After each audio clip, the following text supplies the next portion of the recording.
Okay.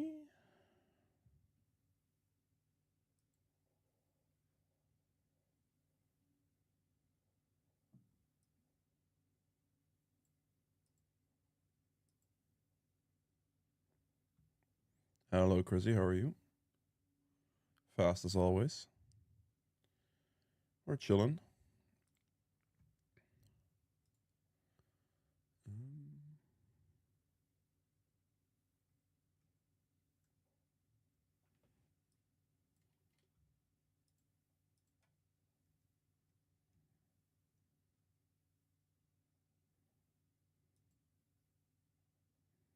I'm actually on time for this one. Welcome, mate. Welcome, welcome.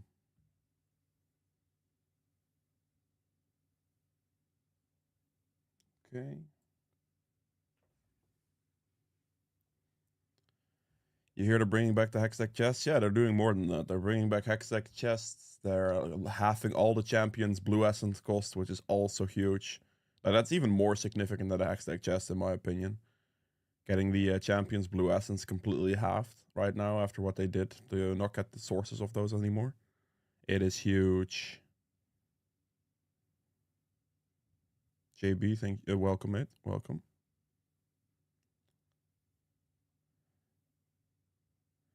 Yauko, welcome, mate. Just wanted to say that I learned a lot from jungle from you. I mostly play for fun, and your guides really help when starting off. Cheers. Happy to help out, man. Happy to help out. Excellent. I'm gonna enjoy the next 2 days because I'm working 5 days in a row, so I'll likely miss every stream for a week. Oh god. Unlucky. Unlucky.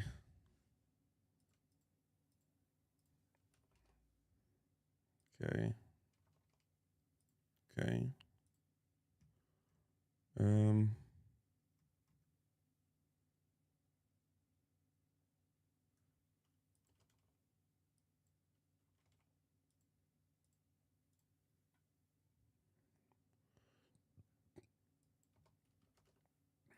All right. Oh. Let me see here.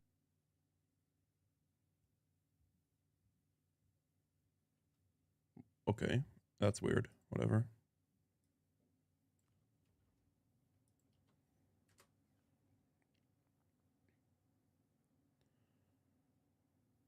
Okay, that should be good. Oh, right. That's the one I wanted to do.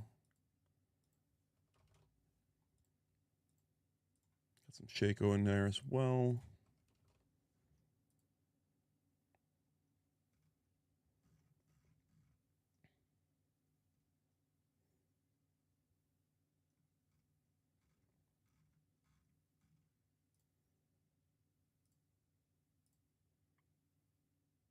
Okay. I think that's all we need.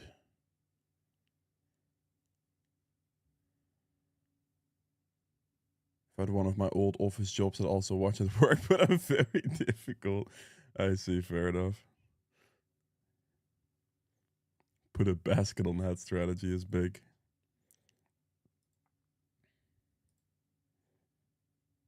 Hello, Matsuya, how are you?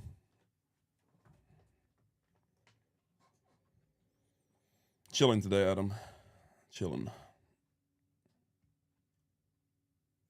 Time to record some guides.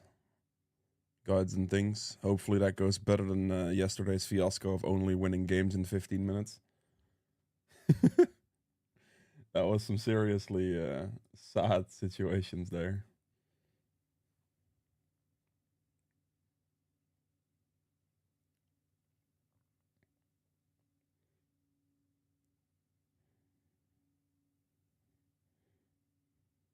Surely she at least plays music for you guys, right? Or it's just complete dead silence, because that would be awkward.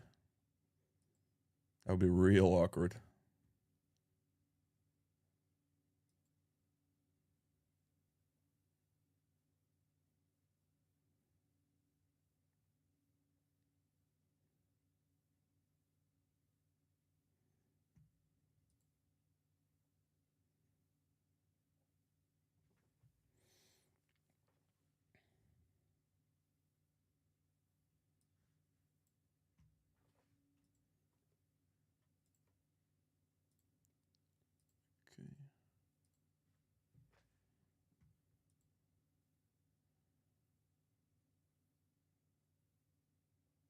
There's like sort of music. Okay, that does not sound good.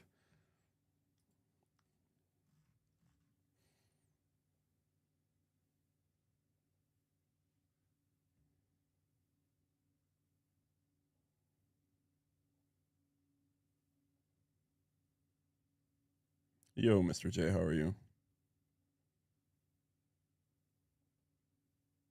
Oh, the store plays music. I see, I see.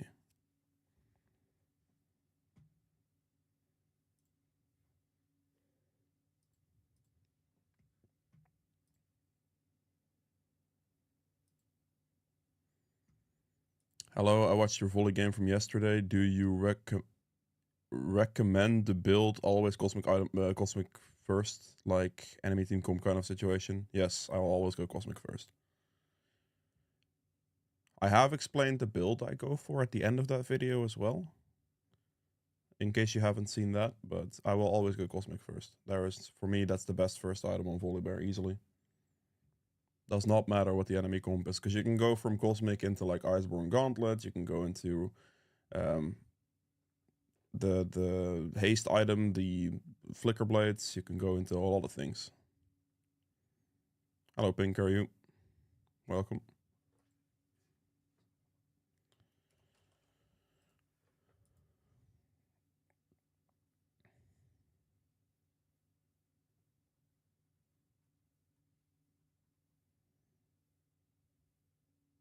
There ain't no, I mean, I'm gonna ask to switch with my misfortune. We're chilling.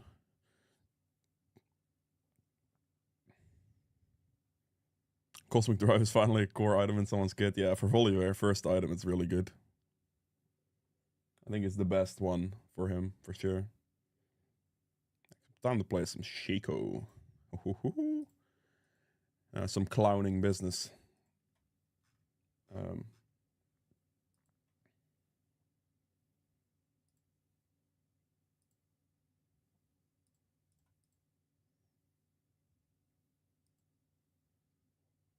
Yeah, let's go with that.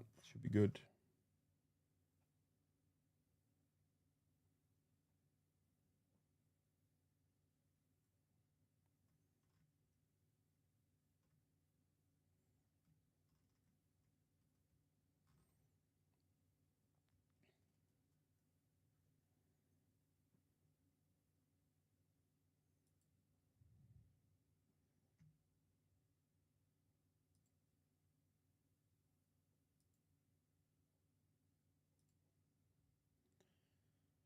Hello, Patrick. Good day to you as well. I will try that then. It looks fun. I mean, Volibear with that build setup is definitely strong. Like, Cosmic Drive and the Flicker Blades is absolutely ridiculous. I could feel so powerful on that champion.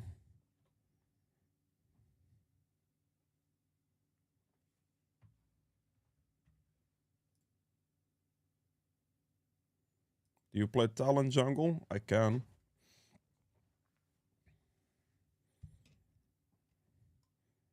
Hello, Marsumis.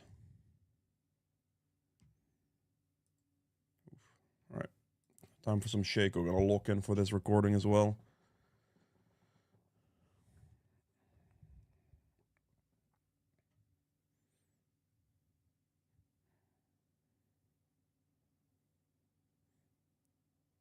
Felt guilty playing that volleyball. I stopped playing after 10 games win streak. Yeah. Looks like some silver 3-2 MMR, something like that. Yeah, looks like about that range. Okay.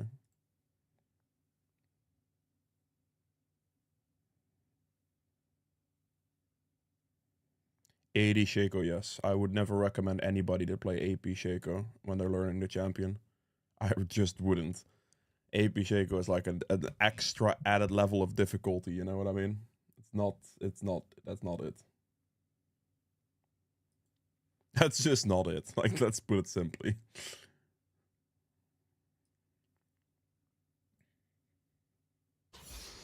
Okay. Let's do this. Is the recording good? It's not. Should we know? Alright, YouTube, welcome to a Shaco guide. This is going to be a beginner's type guide. I'll be taking you step by step along the way here to show you how to play some Shaco. I'll be playing AD Shaco. There will not be any AP Shaco because, well, I don't really recommend people to play AP Shaco, especially when you're starting off on a champion. It is much more difficult to play AP Shaco compared to AD Shaco because, yeah, you have to, like, clone management, box mechanic, all of it. Like, you have to really be specific with those things to be able to make that work, and that's not ideal.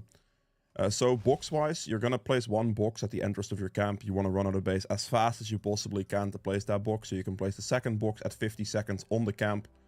And this, the way I'm going to set up this clear specifically is like with the potential of full clearing. So you can start a bunch of box setups on Raptors. You can do a lot of different things with that as well. But I will just be going for a full clear angle here. So I'm just going to go for the red into the Krugs and get a good setup going like that. There's obviously chances where you can level 3 gank and stuff like that, but I am not prioritizing that in any type of way. Make sure to, with Shaco, always backstab as much as possible. Backstabbing on this champion adds a lot of damage to your kit, so it's actually really important that you do so. Fear the red buff away from the box there as well, and we're going to backstab it once again. Finish that off, and we're just going to simply Q over the wall here. Where's my small Krug running off to? Hello? Very good, small Krug. Then right here, as this gets low, about 200 HP, the box procs, and we're just going to walk away from it. Because the box will finish off all the small ones, which is nice and easy. And then we're just going to queue up towards the Raptor camp here. Get behind. Oh, didn't get behind properly. Didn't get the backstab. Backstab, again, important, but yeah. Focus the big one down. Get it low enough. That's not low enough. I have one auto attack short. This is fine though. And we're just gonna keep going. Like, again, level 3 ganks are possible, but relatively inconsistent, and I just recommend you to full clear. Since full clearing is always going to be a consistent level 4, Shaco does it pretty damn quickly, so you don't have much to worry about there. You just do this and it's fine. On towards the Gromp, because the Gromp spawns with your wolf sequence at that point. And it's much better for your next clear rotation, even though it might cost you like a second or two in this clear rotation. It's all good. Here we're just making sure we land the backstab on the Gromp right there. And we're just going to go for the blue straight afterwards. Are you... I was about to say, are you serious? Alright. Just chill clear. This is a very, very chill clear setup. With the extra point in box, because my intention was to go for the clear right. And that's all we're doing here. This can be done a bit faster. You can start dragging camps a bit faster as well, but for a very chill clear, this is fine. I'm gonna see if we can maybe look for that mid lane gank angle on this one. Gonna queue in, place the box behind him. So he has to like walk in a certain direction. Hopefully the Ahri can land something or place a ward in the bush here. Nope. Nothing for my Ahri. I might be able to chase him here though. Nope. Alright, well. Tiny bit of a rip because my Ahri is just AFK. He might overstay still though. I still have a little bit of time before I have to recall, so let's hope this Ahri does something. Can you... No? Bro, what am I looking at right now, Ahri?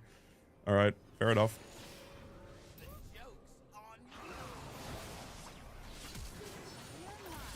Alright, very good. That worked out in the end. All good, all good. Alright, just gonna take the recall right away. I'm a little bit late on this recall because it definitely, like, yeah, it took a while there, but it's all good. So first one, we're gonna just recall and get this. Also get a sweeping trinket and we just get out of base as fast as possible. I didn't go for Scuttle here because I don't have time to go for Scuttle there. I went for the mid lane gank instead, which took a little bit longer than I would have liked, admittedly. But I can't also go for Scuttle and then also catch my tier 2 camp respawns. I need to kind of hurry this up, you know what I mean? I have an extra smite, so I'm instantly going to use it here. And we're just going to get this down. Our intention here is to keep a very consistent clear.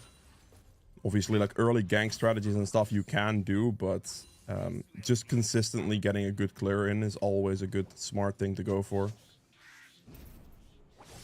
Get the backstab crit on that one. It is always your intention, or should always be your intention, to always try to backstab hit anything. Enemy champions, especially out of your queue, because if you backstab hit, it's gonna crit. If not, then it's not gonna crit. So you definitely want to make sure you backstab for that additional damage output. This way you can secure yourself a lot more kills, and it's gonna matter a lot for like overall damage done to champions as well. If you want to burst a squishy, you're absolutely gonna have to backstab that target. Otherwise, you're probably not gonna get it unless you get very lucky with potential crits later on. But the guaranteed that crit is huge for damage. I'm gonna smite this as well.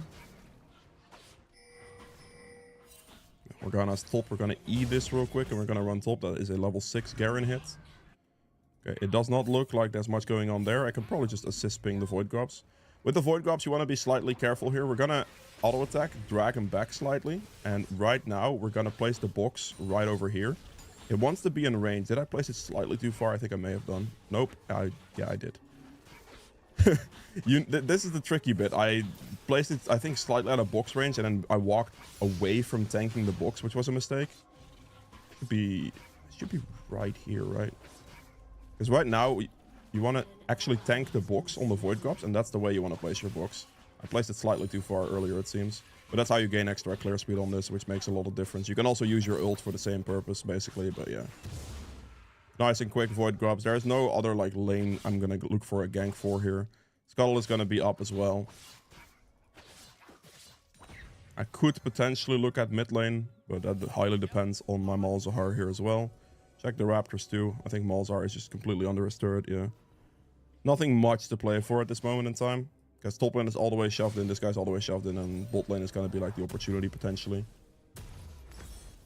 This and boots, and we just run out of base. We're going to run bot as fast as possible, as you can see there. They're relatively low HP, we do want to make that. I think they're going to be out. Something to note here is that Morgana is like relatively low health right now. If she goes for any of her camps, I might be able to fight that. But I'm still going to run bot lane, as long as my bot lane doesn't force them out of lane or something. This looks very good, actually. They're like, my bot lane is stalling them a lot. There's a ward here that doesn't matter.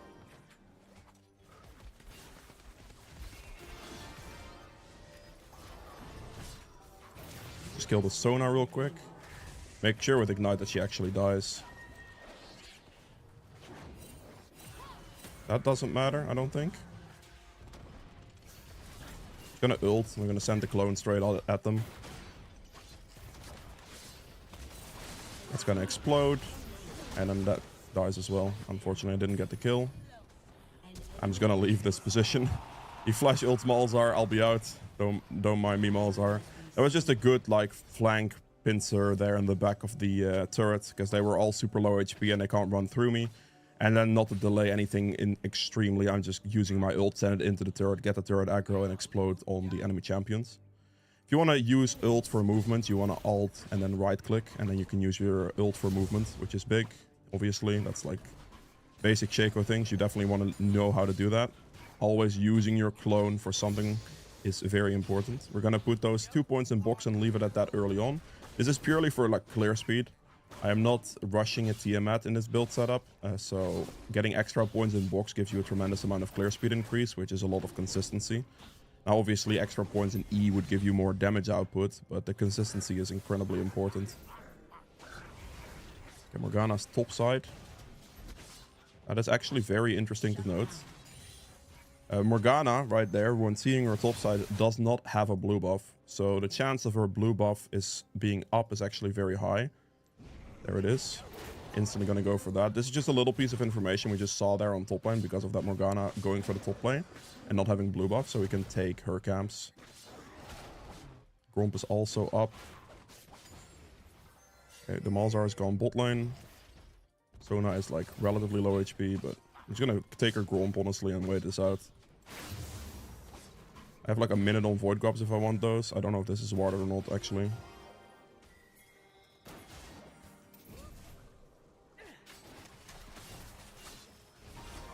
Okay, get the box placed behind the Caitlyn so she's forced to flash. I couldn't reach the initial hit for the backstab, unfortunately, but we'll take a Caitlyn flash. That's completely fine. Right here, my topside camps are up. I took 2 of her bot side camps. I'm actually just going to go straight to the mid lane play here. Place the box behind him, slow him as well. Didn't place the box far enough behind him, I think. No, the silence! What is this? Okay. Your E, you basically want to save your E always until you can last hit somebody with it. It does more damage below 30% HP, but also the passive, when it's off cooldown, it slows enemies if you hit them. So it is very important that you actually don't use it early, because the permanent auto attack speed slow, or the movement speed slow by auto attacking is massive. Gonna take Scuttle, and then we're just gonna ask for Garen's assistance on this. We're gonna ult for this, honestly. Stack them together. Let my ult drag this back a little bit as well, so we can group them again. And then we stand the ult right in the middle here. Place the box right over here, and then we just make sure we tank this Void Grub. Wait, why is my clone not attacking? Hello? We're gonna use this clone explosion here in the middle to get this. Okay, they get focused a little bit. This is fine. Place the box right over there. Gonna just start auto attacking her. We're not gonna engage too far if I can prevent it. That's slightly unfortunate. I was hoping she'd block that for me, but we're chilling. Gonna ignite her as well, and we're just gonna finish off the camp. Very good. I was walking back down towards the Ahri so she could potentially block the Q incoming, but this works. I didn't die. We're good. Pick up the plants here, and we are gonna run towards this guy. Does he kill him? The Garen does have R. Flesh, okay. He does still get feared. Garen's way too low for this. I can't disrespect Seth too much in that position, honestly. He definitely could kill me. If Garen was able to ult there, that would have been fine, but he wasn't. Because if he walks up, he gets auto-attacked once, and I think he just straight up dies. Topside camps, my entire jungle is up for that matter, so I would definitely want to look towards clearing and also towards recalling, because we still want to have the clearing consistency, right? We did get our Void Grubs and all that. We have 6 kill participation, which is very solid. Place the box here. It gets feared away from the box, and then we could just hit it down. Ooh, that's pretty spicy. I mean, I think this guy's just completely dead. There's no point. Or maybe not. Okay. Fair play, Garen. Alright then. Instead of clearing our bot side camps right now, I want to go out of base and obviously kind of play for the objective potentially. But I have a lot of gold at the moment, so I definitely want to spend my gold first. Which is exactly what we're doing here. Gonna go Ghost Blades first into Collector second as a build setup. And we just walk out of base towards Raptors right now. The reason I'm walking here, go Raptors, go Bot Scuttle as a contested camp, and then we'll look for the potential bot play. Or even the dive on Caitlyn or something. Walk away from my box relatively early since it will die to my pet. This is something that can save you a lot of time in like Shaco clears. Just walking away early. We're not going to queue anything here because right now I actually want to save my abilities. In case the Morgana does show up, I can just auto attack this down calmly. Get another point in E. Gonna sweep as we walk in here. Look at her camp here with the box. Just one E real quick to get the low HP last hit. It's very good.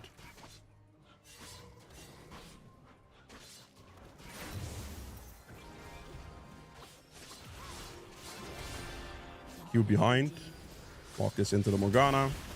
Keep walking my clone with the Morgana here as much as possible at least. Right click the Morgana with the clone. Gonna wait out my cooldown here. Backstab E. The backstab there is important for the crit. As you saw, like I go for the Q backstab, you have to go for the Q backstab. And if you go Q non-backstab, you're not going to crit. And that doesn't really kill as efficiently. So that is very important there for the crit. Kill these. That gets one hit off, that's perfect. And we're just going to clear our bot side camps for now. Starting Dragon at that moment in time would have been really risky because Caitlyn's going to come out of base relatively soon. Plus the Malzahar had a tremendous amount of pressure over my Ahri. So I can't in that moment actually start the Dragon if I wanted to. We're going to go for the Collector here. Just like it's important that I actually buy my item completion before I try to do anything else right now, basically. I don't really have anything to buy. Yeah, so I need to buy my item completion here before I go for anything else. Because every single item you purchase is an additional power spike. It adds up every time. You need, if you can afford an item, definitely go buy the item before you make any significant play happen afterwards. This is quite important. Okay, this is good. See if we can like loop from the backside of bot lane here. You should just Maokai ult, yep. Okay, Maokai. That is a bit close. I guess I am... Okay, well, I didn't realize I had that extra turret shot there. That's my bad. Oops. I understand. Jeez. Rip me, I guess. I think like what happened there. I mean, luckily I got executed. That really helps in that moment because that's not a shutdown towards the enemy team there. But the Maokai goes in and he dropped turret aggro that he had because of his W for a twisted advance. So I just instantly had a very awkward moment tanking the turret. I could have dropped turret aggro as well by simply just clicking R, but yeah, I didn't. Yeah, it's a skill issue. What can I say? I was a bit slow with it. I'm actually gonna wait out my tier 2 boots here. I'm gonna go Swifties because I won the feats of strength. Winning feats of strength Swifties is really nice for that for the upgrade later for the movement speed increase. I'll never go Swifties if I don't win the feats of strength. So that is definitely a thing to keep in mind. But because I win here, I'm just definitely gonna go for Swifties. I'm also not buying my boots upgrade until I know whether I win or not, because I could just focus on getting the other items first, and that's completely fine. Okay. Got dragon in mind here. I have an extra smite that I can easily use there. Your team has destroyed a turret. Beautiful. Sword is going mid.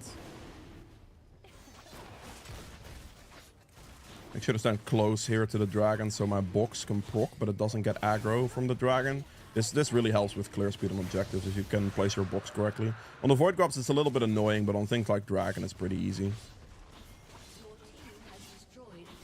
I mean, that's pretty far under the enemy turret. Let's get this and go mid.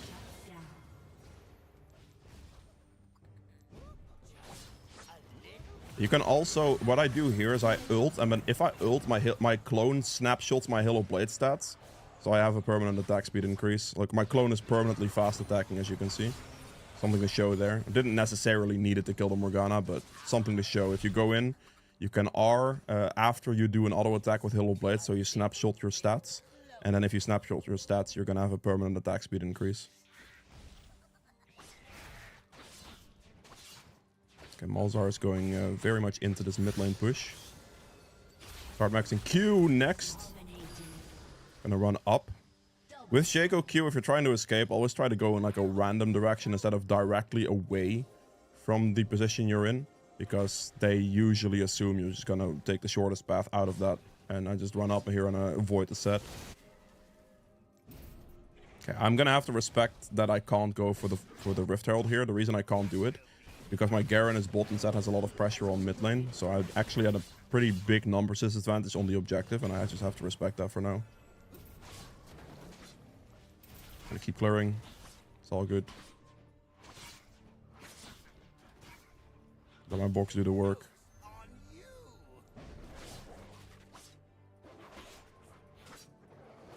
I mean, we're obviously in an incredibly favorable position at the moment. Should be chilling. Team's going in for a fight. I should move. Garen's probably going to get something with his ult. Oh, I say that, but... Okay. He didn't really chase that too far. Auto attack. R that. We both ignited him. Very interesting. Okay, we're gonna send my clone away. What you do here is you send your clone away and then you Q forward, so your clone snaps back to you and they're gonna think the clone is the real one. They still hit me, actually. That was a little awkward. But that's like that's a trick you want to do. So you click there, send your clone away. You can click this on the minimap by alt clicking that as well, which is easier. Just wanted to show you there. If you do that and then the circle appears because you're running in the opposite direction of your clone, and then you can Q in and then it looks like the clone is like you coming out of your queue, and then they generally tend to focus your clone in that moment, which is a big thing you can use as Shaco to help you out. Right now here as well, you want to look to clear the enemy jungler's camps if you have an advantage. So while my camps here are up, like taking any of the camps from the Morgana is a lot more meaningful, because it's going to put her in a worse position. Do this, and we build a BF sword after that.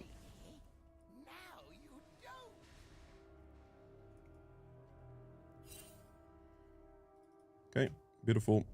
We're gonna go for the Infinity Edge next for the massive damage increase. And while my team is running out of base, I'm gonna take my time here to quickly clear my camps. Right there, out of the queue, again looking for that backstab. These backstabs are incredibly important for damage output on Shaco.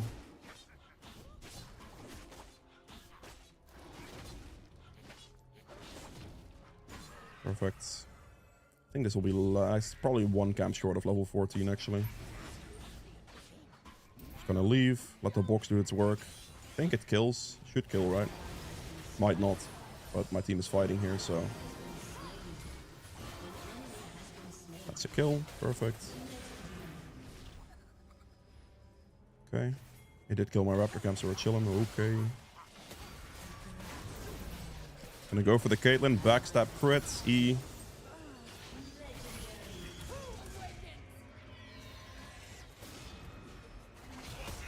I am super dead here. The Morgana CC chain there was a bit of a problem. Obviously, my clone is still chasing. I still have like the clone hitting for box damage and stuff like that, which could proc the collector, and I actually ended up getting both kills because it double proc my collector. So the vengeance of the clone is real in that one. But yeah, the Morgana got me. The second she hit me with that R right there, I can't really outrun that, which is a bit of a problem. So I just ended up dying.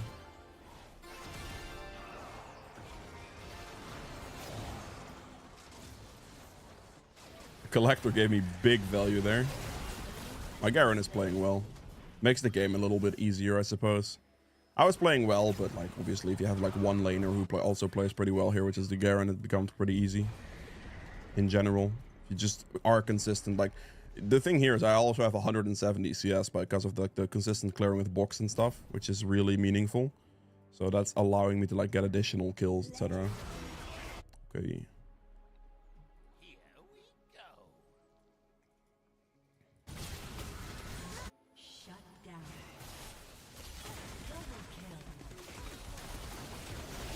Get the backstab crit there. Like you saw the chunk damage I did with that backstab right there. Or with the Q there. It's because it crit in the backstab, which does a lot of damage. Really, really important that you look for that backstab crit.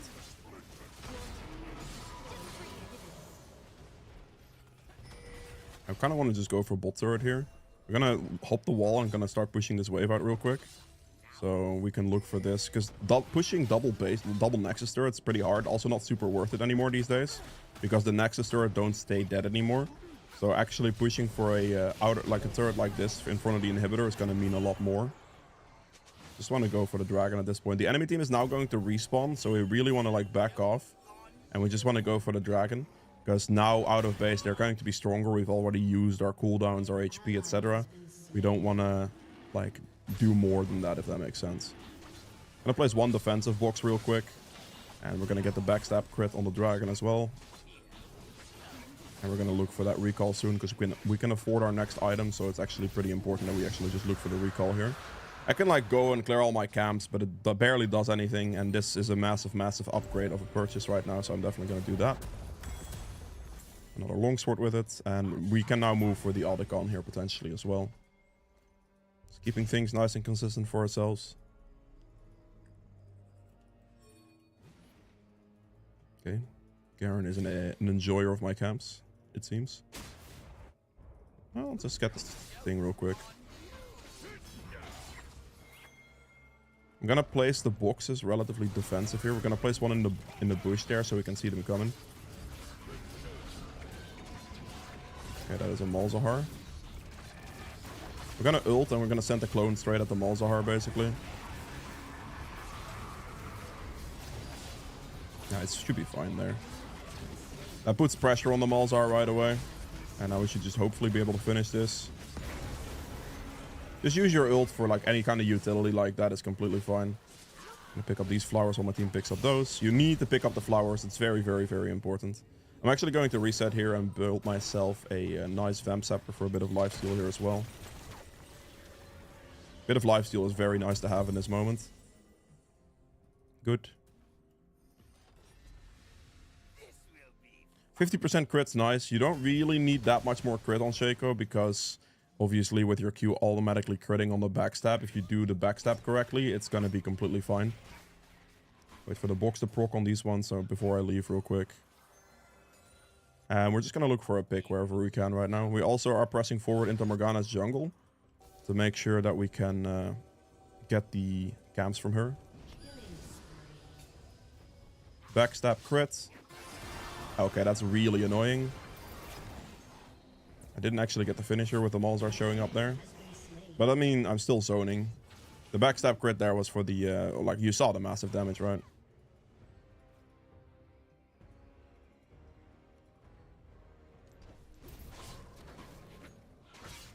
I kind of want to push the second wave in here. Is my team just going to end? They might. I want to, like, get more pressure with the wave coming because this wave is actually kind of going to take a while. Get the wave pushing in right now. I think it should be relatively difficult to push double turrets, but if I send this wave for like the bottom hip and just get more minions in there, it should be decent. I think my team might have this. We're just gonna try to push this a little bit slowly. I mean, slowly, like try to push it a little bit, but like actually walk up at the same time. My team is like walking aggressively forward here, so I don't want to be too far behind them. Start placing some boxes around. Okay, they got hit by Caitlyn, it's not a problem. What I'm looking for here is I'm just looking to get these turrets on the side. The waves are shoved in. Instead of trying to go for like any kind of fight, I could just hit the turrets down.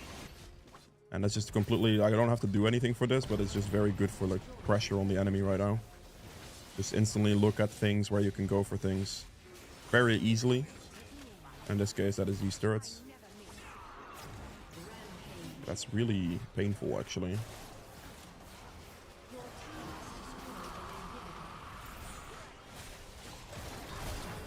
Gonna ult there so I don't take the extra damage from the Malzahar.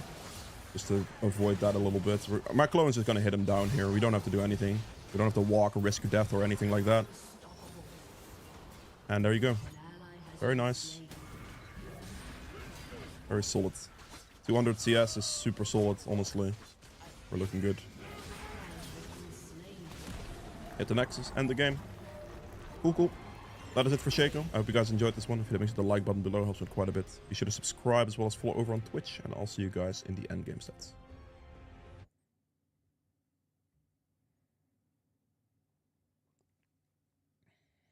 Okay. Decent, I'd say. You can dodge Morgana R if you time your... Morgana stun with the R if you time your R correctly. That's what I tried to do, but it didn't seem to register. Because I think Morgana R just tethers. So unless I like pixel perfect it maybe. I thought I did it pretty well, but yeah. You missed some wild chat. Oof. Alright.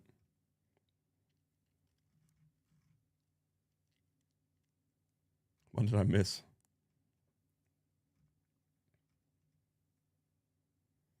I adore your videos. Thanks for the effort. Suggest a jungler for me. I'm literally bronze, extremely hard stuck.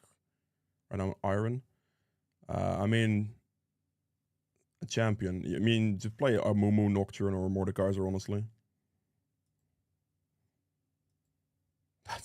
That Garen did so much damage right there. Holy moly.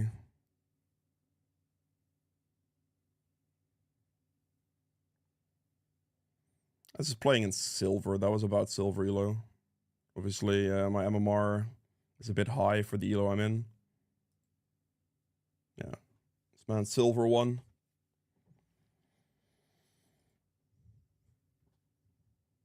Many paragraphs. Okay, I would not be able to catch those.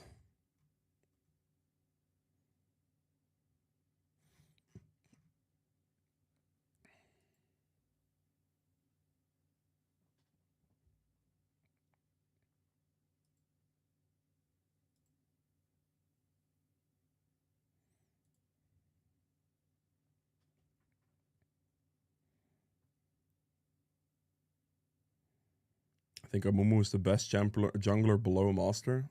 I don't know about best jungler, but he is certainly strong.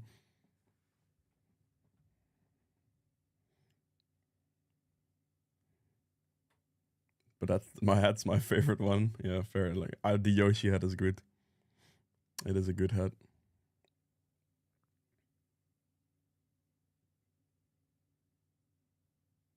Ah, I see. Fair enough. That can definitely be a significant discussion for sure.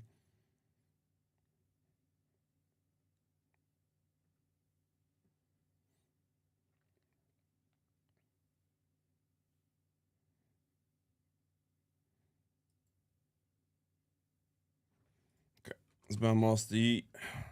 Get this rat out of here.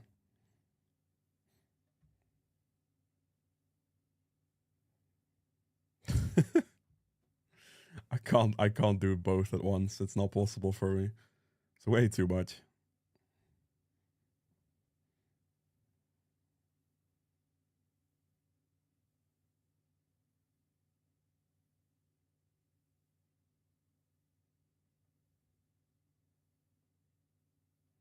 Can do barely one at a time, yeah.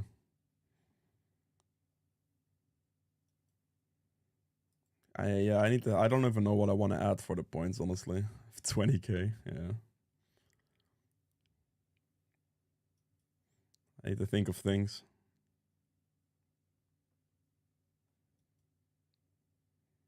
Let me make emojis.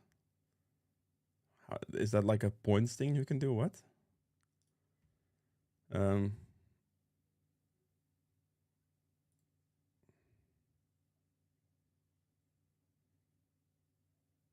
Ownership of YouTube channel for points? Yeah, that's not happening.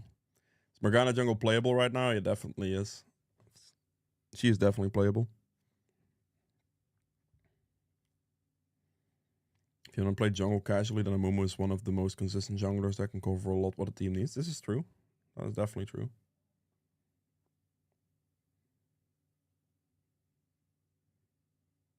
Like when you sub, you can have channel-specific emojis. Okay. I guess I'll have to look into that. I don't know what that is exactly. Not very versed in the Twitch chat way of things.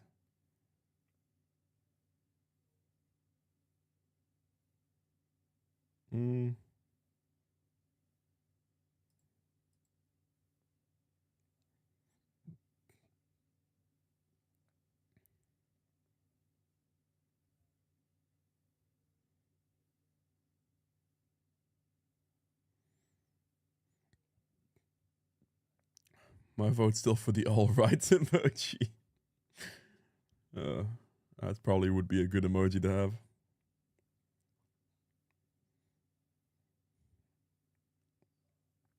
Is that like already an existing type of emoji, or is that an emoji that would have to be made?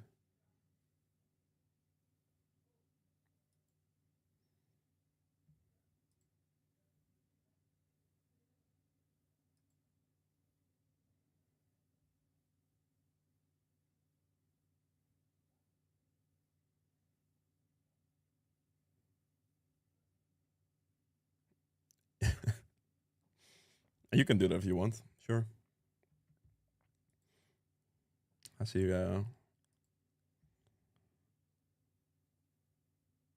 See if I can add those potentially. Ooh, I'm against a Warwick. That's pretty painful.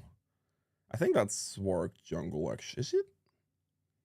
Who is our top laner? Is that like no? Is that Silas top, or is it oh? It could be Silas jungle actually, and Warwick top lane.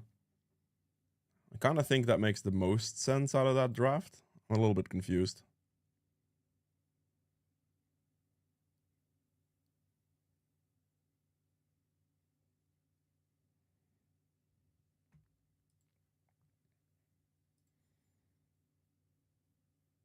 I'm confused by this draft. I'm not exactly sure what this draft. No, it is Warwick jungle. Leona top lane. Okay, I did not see that one coming. I'm gonna be real with you. All right then. I was confused for a while there. I'm not gonna lie, but now the comp actually kind of makes sense. If it locks support and Leona top, yeah, sure. Very interesting. Okay.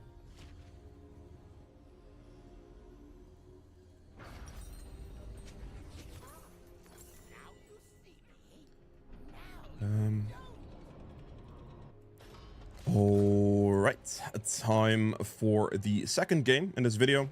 We're gonna do another one. We're facing Shaco here, or playing Shaco here against a Warwick, which is a pretty scary matchup to fight. The same thing here applies on this side as well, of course. We're gonna place the box at our entrance, and we are gonna set up the boxes here. The additional benefit of setting up boxes on red buff as well, instead of Raptors, is that Raptors is easier to invade. For them to cancel your boxes out if they are going to do that. So actually, for that reason, also don't really like placing them on Raptors. But yeah, red buff is, they have to go a lot deeper for that invade, and they usually don't end up doing that. Place your first box here on the camp at 50 seconds again, and we're gonna set up the boxes as they come up here. And just make sure to place the other box right here. We're just gonna go for the similar clear as we did earlier. But obviously, we are just going to look for that full clear. Level 3 is possible. Like, I could do my entire top side and, like, instantly gank. Definitely an option I can go for. But again, just clearing for consistency is really good. A good thing to do. Make sure to go for backstabs. Just going to hit this all the way down. There's constant backstabs here. Speed up this clear a little bit. Good. And we're gonna place that box right there. I'm gonna just smite the big one because I placed the box slightly early, but if I smite the big one, the small ones will spawn in time because I put the big one at about 200 HP. And we can just keep going. Nice and quick for that camp. Gonna focus the big one right here. Just hit it down all the way. And then your box kills beautifully. Very nice and easy, and very quick as well.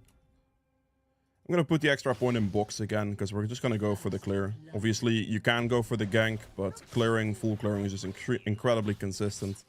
So that is exactly what I'm going to be doing. Keep going for the backstabs. One more hit should be enough, I hope. Might not be. It's not. Cool. Q behind Gromp. Place the box crit hit in the back, and we're just going to backstab here again.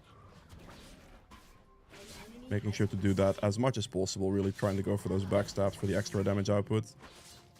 Ooh, spicy top lane fight. Oh, accidentally clicked blue there. We're gonna finish this one out, and as you can see, my clear is looking okay, we're gonna smite this instantly because we see Warwick. Wanna move as fast as possible.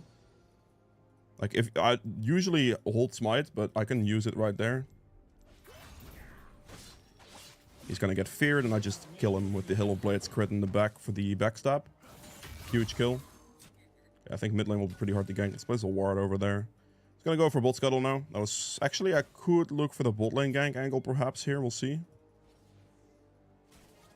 Okay, I think I may have just gotten seen.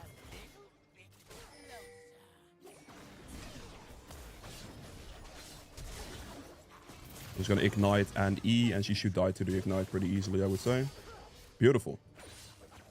Okay, no problem. Instead of doing scuttle, we just went for the bot lane gank because the Lux was gonna about to walk up there for it. It's a pretty decent situation for us. Gonna go back at the Dirk, get the normal boots and a sweeping trinket, and we just move out of base again. We're going out of base. We're not going for bot scuttle here because it is better for me to catch my tier 2 respawns instead of trying to do anything else there. That bot scuttle is not really worth too much, and just getting towards my camp spawns faster is worth a lot more when it comes to my clear speed potential, or my tempo in this game. So if you're like running out of time, doing scuttle is not worth it. However, obviously, if you don't have anything to gank, then it is definitely worth doing that scuttle crap. But in this case, we had an opportunity on Warwick, and then we had an opportunity on like bot lane with Lux. Okay, that's just a scam for my pet. We're not gonna stick with those small ones because it's just gonna take a long time for me to walk back and everything, and I can't really afford to use that time. So I need to just keep moving here. Put another point in box. So it's too early point in box give you enough clear speed for it to be very consistently okay. It's definitely worth more than points in E just having clear speed. Otherwise you have absolutely no clear speed unless you go for Tiamat first item, which you can do. Going like rushing like Profane, for example. However, that's not ideal. I like going Ghostblade first a lot on Shaco, so that's why we're gonna put those extra 2 points in box. You can even max your box first if you want to, honestly. That is not even a bad thing to do. Just purely for clear speed, you can do that. Obviously, if you're playing AP Shaco, you're kind of doing that anyway, but... Let me scout this out real quick. Okay, good. We should hopefully be able to look for a play here.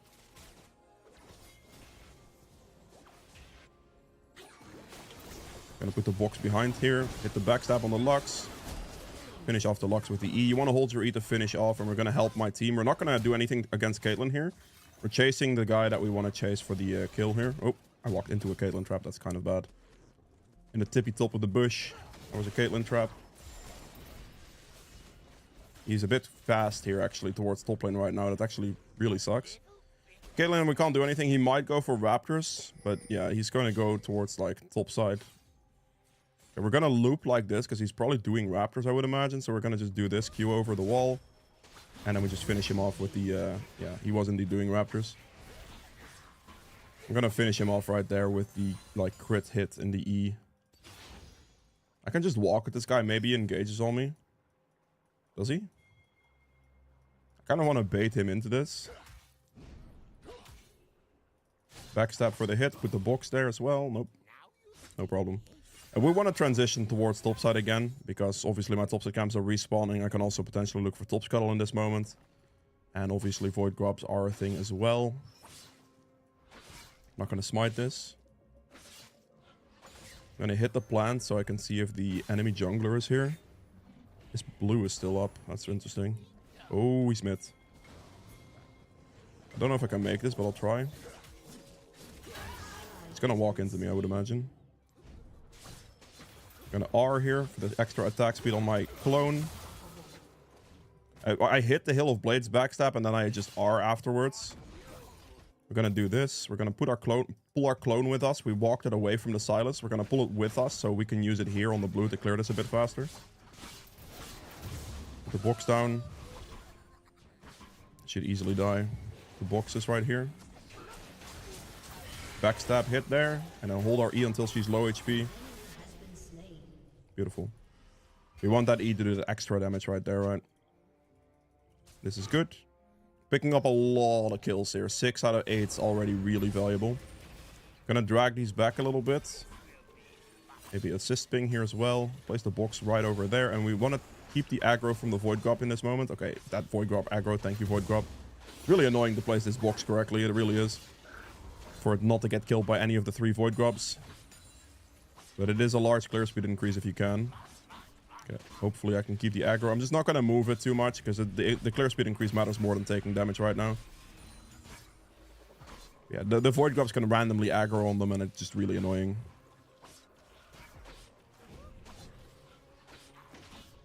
Finish that off perfect.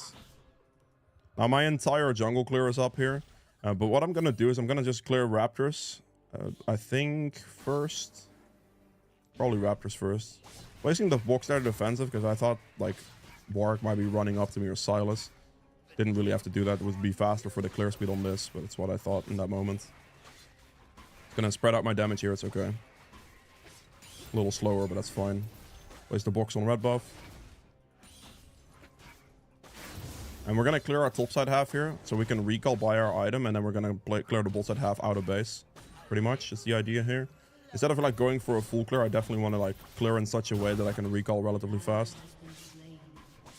Yeah, I mean, I don't really want to fight the top scenario here because I have so much gold right now that I really just don't want to do it. Because I'm in a very strong position, but only after I purchase my item, not now. Because now I have a Dirk against this guy's Tiamat, and we're actually kind of even though I'm like 2 levels higher than him, sure. But we're still like relatively even in this position.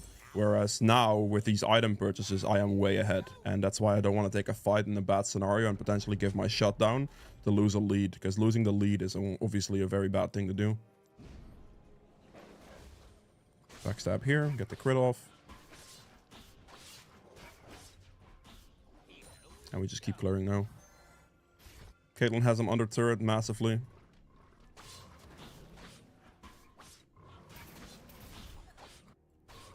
Or the Caitlyn is on the turret massively by my bot lane. Just gonna clear my bot side camps. We're gonna look for the dragon. Backstab for the critical hit. We're gonna lower this, and then we're gonna place our box here. And then the box should kill it. Good, and we're just gonna walk away from it early, so we can get some extra distance. Get the bot scuttle as well.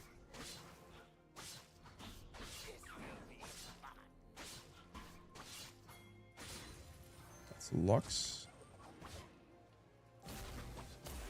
Okay, I saw her comment position. I'm gonna clear her wards to like really scare this position so she can't really play this too well. Bunch of ward clearing. They're gonna have to respect me. Warwick is also bot lane. I'm not gonna interact with this too much. So I don't have to. Warwick's in that position. Hopefully my bot lane just doesn't run it into them. But I see this mid lane angle where the Silas is getting relatively low. And we're just gonna drop turret aggro. Okay, she just literally lost hits to kill, whatever, doesn't matter. We're just gonna like take turret aggro and then you can use your R to drop turret aggro. We're gonna use our clone right now to just hit the mid turret down as much as possible. Should be good damage output wise. I'm gonna use the clone to tank the turret there for the extra shot. And then we take one turret shot so it doesn't instantly kill our boxes. I think we should just be able to keep pushing here all the way for this entire turret to be gone. Because that is a very significant push. And the Silas is not going to get back here in time. So that is a first turret. Pretty big. That is very, very good. My top set camps are up. And my item is going to cost me 2,000 gold. Something to note. Backstab there. Into a box placement. And we walk away. Is he going to dragon? He's going to dragon. Okay, we're going to move. I was going to initially run up and clear that and do void grubs, but I can just definitely go for dragon fight here. This is fine. My item advantage is still very significant here. I'm in a strong position to potentially fight this, right? Go for the hit. No, Lulu, save me. Unlucky. Damn it. I didn't have R there, and he was just completely locked in on focusing me. Damn. That's a rip. It's okay. Obviously, I do give a shutdown, which is not ideal. Silas got me with that one. I didn't have ult available in that moment, and I died for it. Because as soon as you have Shaco and you go in, going out without R is very difficult, which usually can result in your death. And that's what happened there. Get our collector though, which is a nice item completion. Renekton's obviously doing this. We're gonna go there as fast as we can. Still, overall fight is fine. Obviously, me dying is not amazing for me with the shutdown I had. However, we do still win the fight and we get the dragon, so it's not a bad thing at all, honestly. Let's finish off the 6 void grubs here as well, which my Renekton nicely played for. Just gonna hit this one down. Did she actually try to last hit my... Okay. I think she potentially did. Whoa! Relax. Okay, wait. He was doing it in the bush. I kind of didn't realize that in that moment. I'm gonna wait for my Renekton a little bit. Critically backstab him there and then use the E at the end to finish him off. Big damage.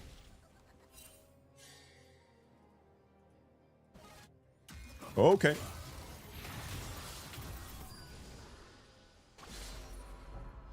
Bro. That was pretty scary, actually. Let's pull my clone back here. I'm gonna play some defensive boxes in this area. We're gonna send the clone at the turret. Might as well. Probably just go for the turret here, honestly, with the Renekton together. This thing is worth a lot of money, and my boxes have played very defensively. Another box. He's gonna try to go for me, of course. Place another box here for my Renekton. I have to be very respectful at this HP level, because I will just die. E at the end. All I can really do. Yeah, it's a bit much. If my Renekton kind of kites towards the box, then maybe. But on that HP, I will die to pretty much a single hit from anything. So my HP level there was a bit awkward. And yeah, well, there we are. We died. All good.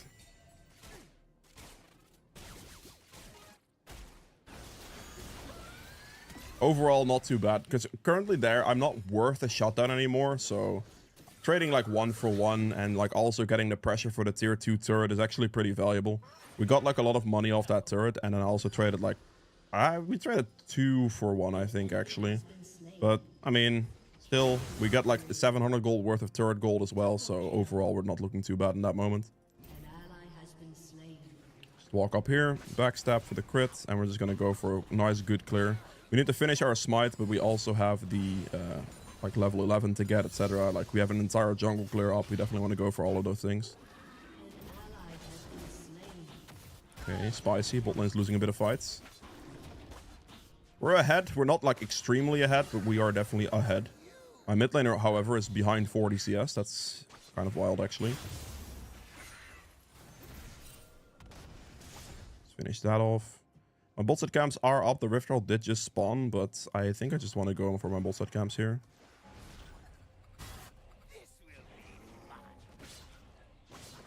I'll be able to look at Silas. We're in a pretty strong position, like ourselves. We have like pretty good items here.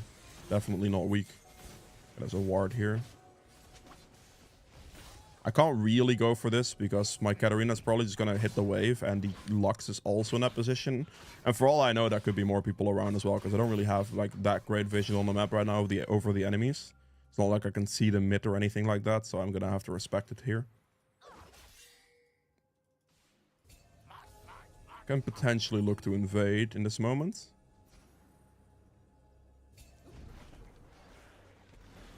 See if the Lux walks directly into me. She could.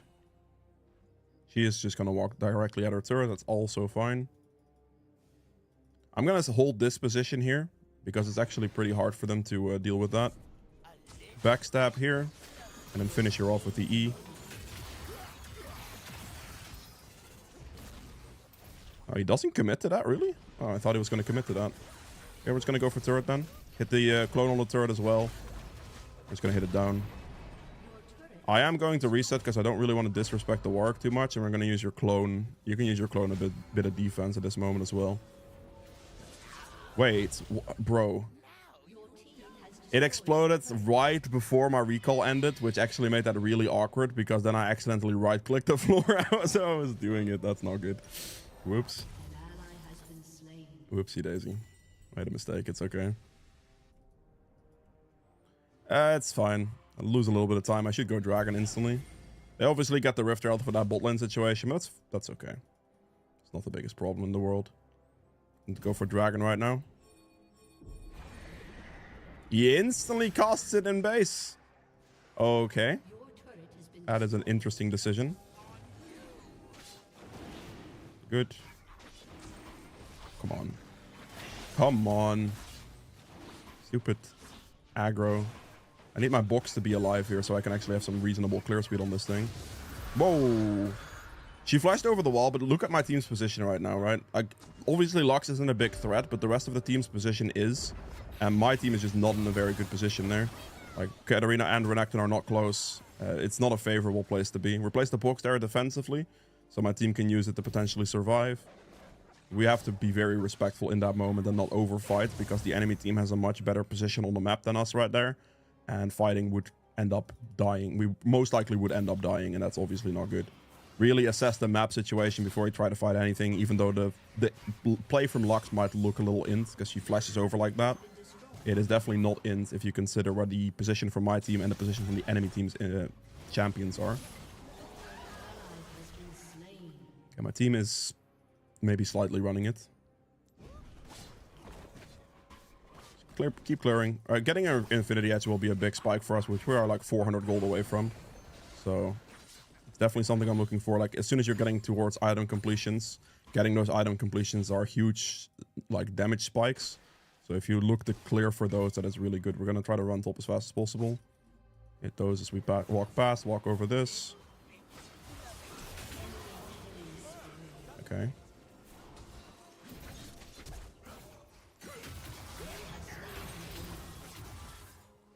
Bro. That is very scary stuff, actually. I should probably respect Warwick coming back alive. I'm just going to recall. I have my item as well. If this is Warded, I might be dead, actually. This is the stupidest place on the planet to recall. If that Triburst is Warded, I could be dead, but I was committed to it at that point.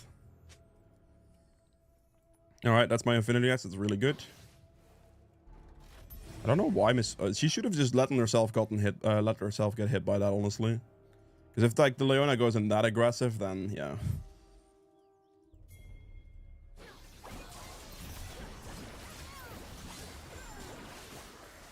I'm just gonna ignite her, I think. Okay, I guess that doesn't work. No damage. I need armor pen against that guy, I guess. I mean, my red could be taken. I should go for my red first. I really shouldn't be going for Leona that much. He is pretty tanky, especially with the W up, especially if she maxes that first. I believe it gives you even more resistances. Obviously, my prime target would be Caitlyn or Lux or Warwick, even for that matter. He's a lot less tanky. I'm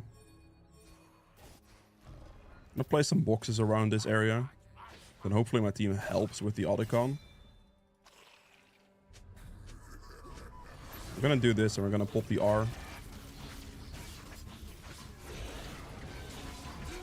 Make sure we use the R for added clear speed on the objective here, which actually matters a lot. We're gonna place more defensive boxes around. This way they're gonna have to run through it if they want to contest. And we're just gonna focus on getting the objective down. Good. Make sure to pick up the flowers here, also very important. She walked into both boxes. That's why we place the boxes defensive like that. So we can use them. Caitlyn's going for things. We're gonna try to look for the Caitlyn in this position. Quickly finish off the Caitlyn with a nice backstab Q angle, and we're gonna back off for a bit because we have to wait for cooldowns. I don't like this position at all. Can we leave, please? They're currently in like a numbers advantage position because of the Katarina being bot. Backstab crit and like massive damage on that one. I have to respect that position because my Katarina just simply isn't close. And I just need to make sure that I don't run it down and die there. Like kind of what my Renekton was going for. I'll start placing some boxes around. Backstab crits. Very good hit. And we're just gonna play it slow. Play it like an assassin, play slow. Very good.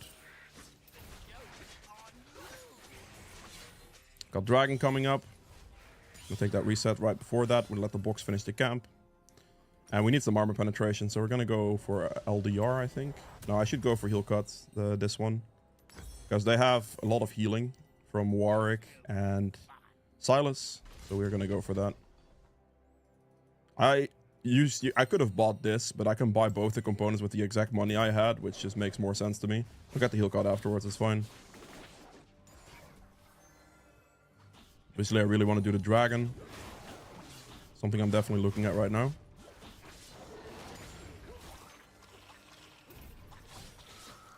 Just gonna R this, and we're gonna finish him off right away, easy. I go in with the Q, and while I still have my Hill of Blades proccable, I'm R'ing, so I can keep the snapshot of my attack speed. And then that way my clone will do a tremendous amount more damage, which is really, really valuable. Right now as well, on Dragon, see how much extra damage this thing is doing? It's completely ridiculous. Because you hold the 140% attack speed increase the entire way through. And then with this build setup, your auto attacks from your clone are going to do an insane amount of damage. So intending to go for that right there and abusing the fact that I can get the Hail of Blade snapshot from the Silas, I can hold my clone and kill Silas faster, but also kill the dragon faster, which is really valuable. I need 1250 gold for the next item. So that's what I'm looking at. Place the box over there. That guy does have red buffs. It's probably down. I want to try to get gold on the map right now where I can to get my item. So we're looking at like Warwick's bot side camps and this bot lane wave, for example. There's easy gold I can quickly get to afford my item before I do anything else.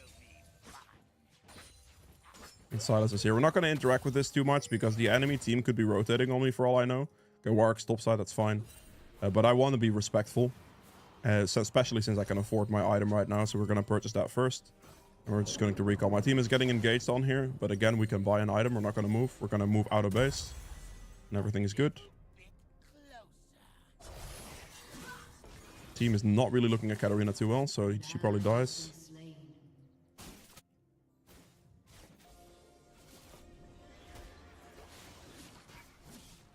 Place a box over here. Just be patient. Just finish that guy off real quick. Good backstab crits. I also have the LDR now. Good flash. Actually, very good flash. My backstab would have absolutely decimated that guy. Need to wait for my Q cooldown now.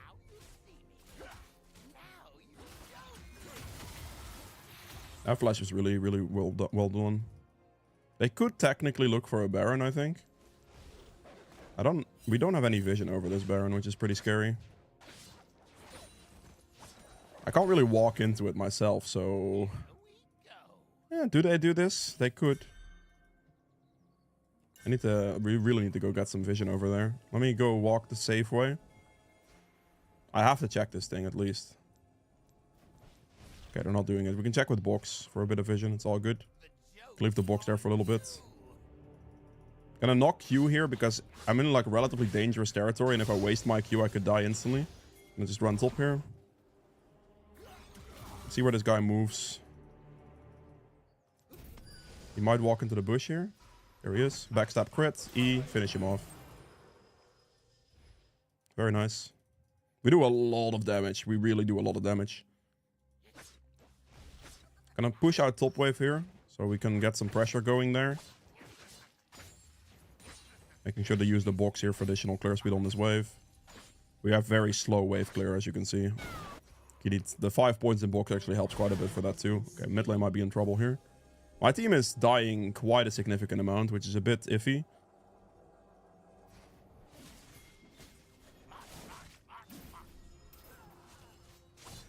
I'm just gonna go for the backstep hit on Leona, it's fine. Let me R real quick. All good.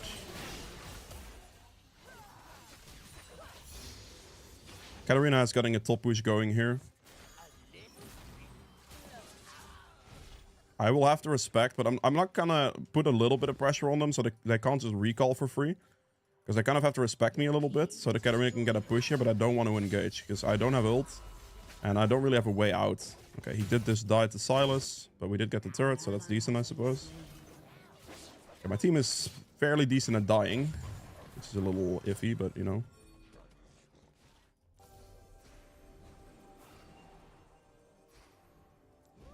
Okay, let's not do that. I retract that movement right there. We just leave.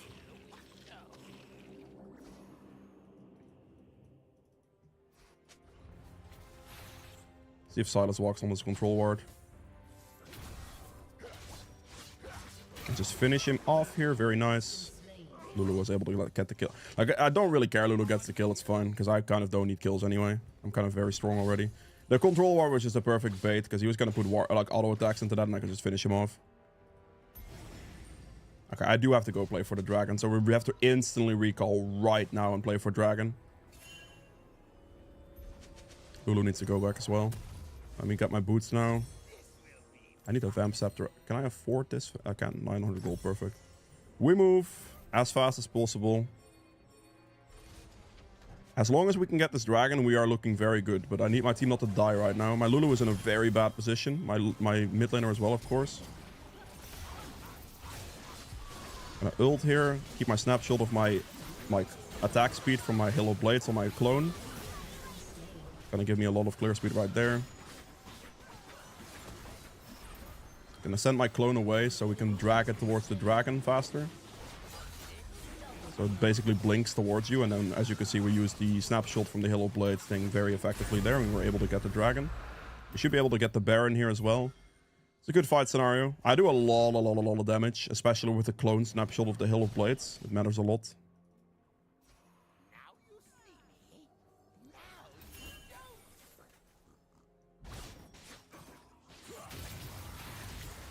Lulu should get there in time. I don't... Like, he can do a bit of damage to me, and it's not that easy for me to one-shot him, honestly. It really isn't.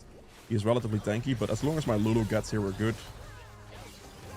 I'd rather not tank this, but it looks like I don't really have a choice. Trying to avoid getting debuffed by Baron, so I do more damage with my hits. Okay, do I run mid here?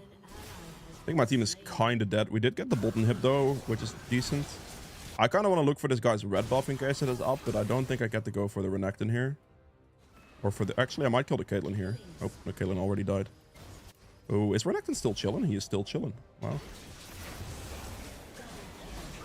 Finish off the Warwick. I was actually able to help him. He just completely chilled through the entire thing. The man just did not want to die. That's interesting. I was initially gonna let him die and I just do red buff, but my man just like survived, you know? We can just use the box, that's good. Just hit him into the box, perfect. He used the box. Perfect positioning for Renekton there. Placing those boxes around helps a lot. Like random spots and play around the box placement you have. And there you go. That is it for Shaco. I hope you guys have enjoyed this video. If you did, make sure the like button below helps me quite a bit. Should subscribe as well as follow over on Twitch. And I'll see you guys in the end game stats.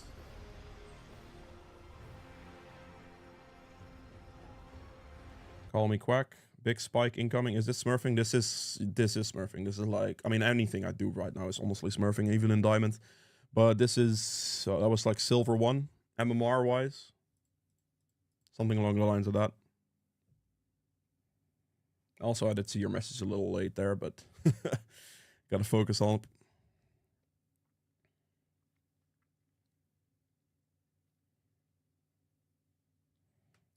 It just doesn't make much sense to record like beginners type stuff in diamond, for example. Doesn't mean any, like that's just absolutely pointless. Chat got even wilder this time. Oh boy.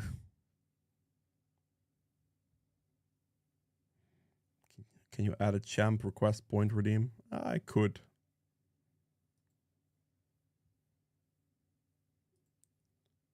I guess we're just stuck in a loading screen. That's great.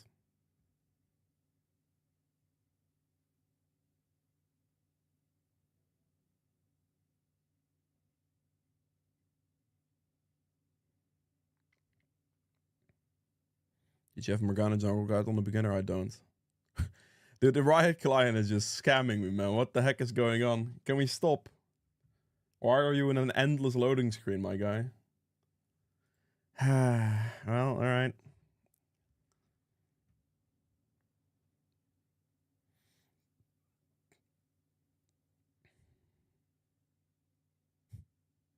What do you mean typical EOS? Isn't this just like anywhere the client's just that screwed up?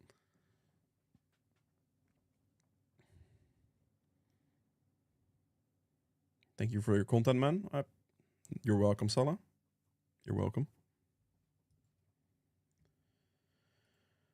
They really need to fix their client, man. It's quite cringe.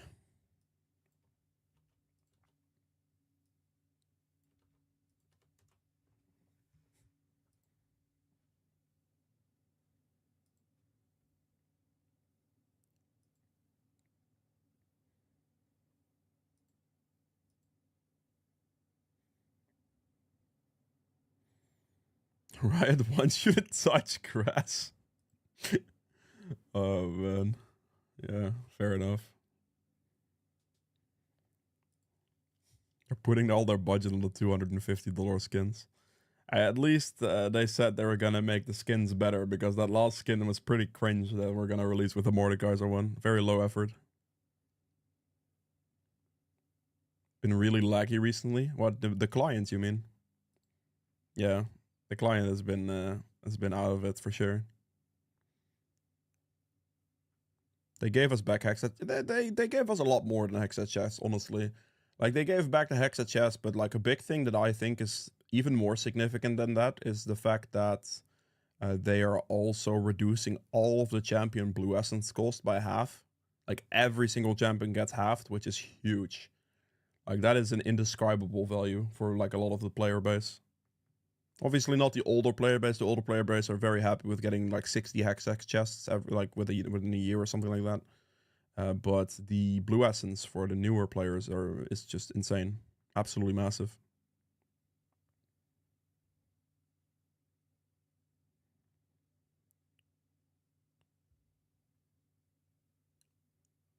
I am not going to play Ivern jungle.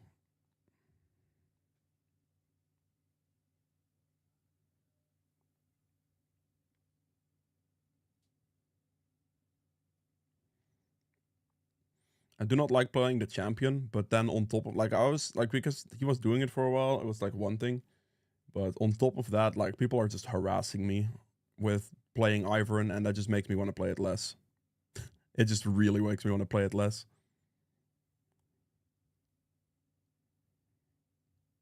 Well, I know streamers play Earth. I find Earth boring. I do not enjoy it. And, like, everyone else ruined it for the Ivan guy by being shitty towards me for it. And that just, like, he is just very respectful. I would have done it for him. Honestly, I would have a decent amount of time ago, actually, as well. I would have done it for that guy. But other people came in and just absolutely ruined my willingness to play it because of how toxic and harass heavy they have been towards me. It has just killed the entire motivation for me to do it, I guess is the right word. I don't know what the right word for it is, honestly. I think it's close enough. Willingness, perhaps.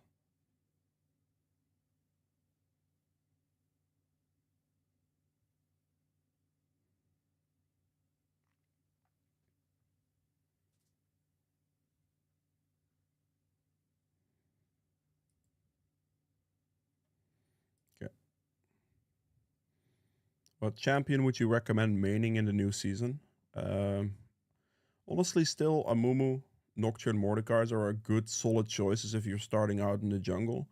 But apart from that, I don't really have anything for you because the most important thing, I think, is that you should play a champion you enjoy playing. So you want to pick a jungler that you enjoy so you can stick with that jungler, and that is very, very important. I feel my champion is very Z tier at the moment. I mean, if you want to go purely strong champions, like this patch right now, at least is insane. Diana is very good as well with the bruiser builds. You have things like Karthus. Like, there are very solid options going around in that regard. But again, the most important thing is you enjoy it. Because Master Yi is, I believe, currently the best champion on the patch for jungle.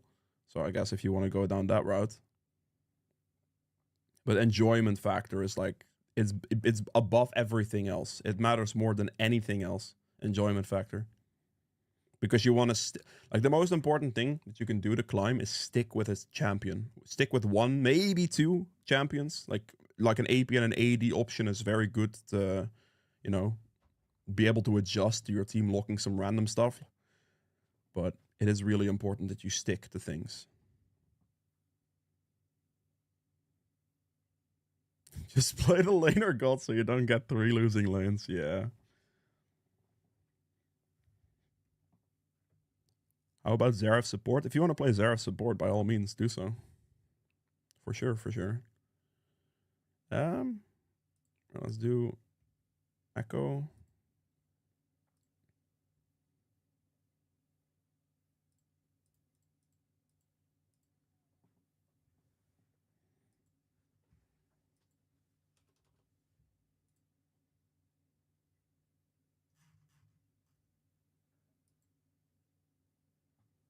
Mm.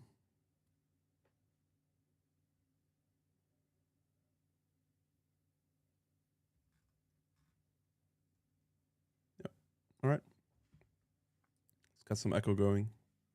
Opinions on Rengar? I think Rengar is an amazing champion, but he's very hard to play. It took me a while to learn him. I've one-tricked Rengar for, I say, a year and a half, probably, something like that, maybe 2. I've one-tricked him for a while, but he is a very hard champion, and he requires a lot of time and dedication to play. But if you can play him, very good. Very, very good. All right, time for another recording. What champ do you enjoy playing the most? For me personally, it's Evelynn or Ka. I really enjoy those two. Those are my favorites. Those are the ones I stuck with for the most part. Obviously, I have things like Vi and Hecarim that I do like playing as well, but yeah. You see.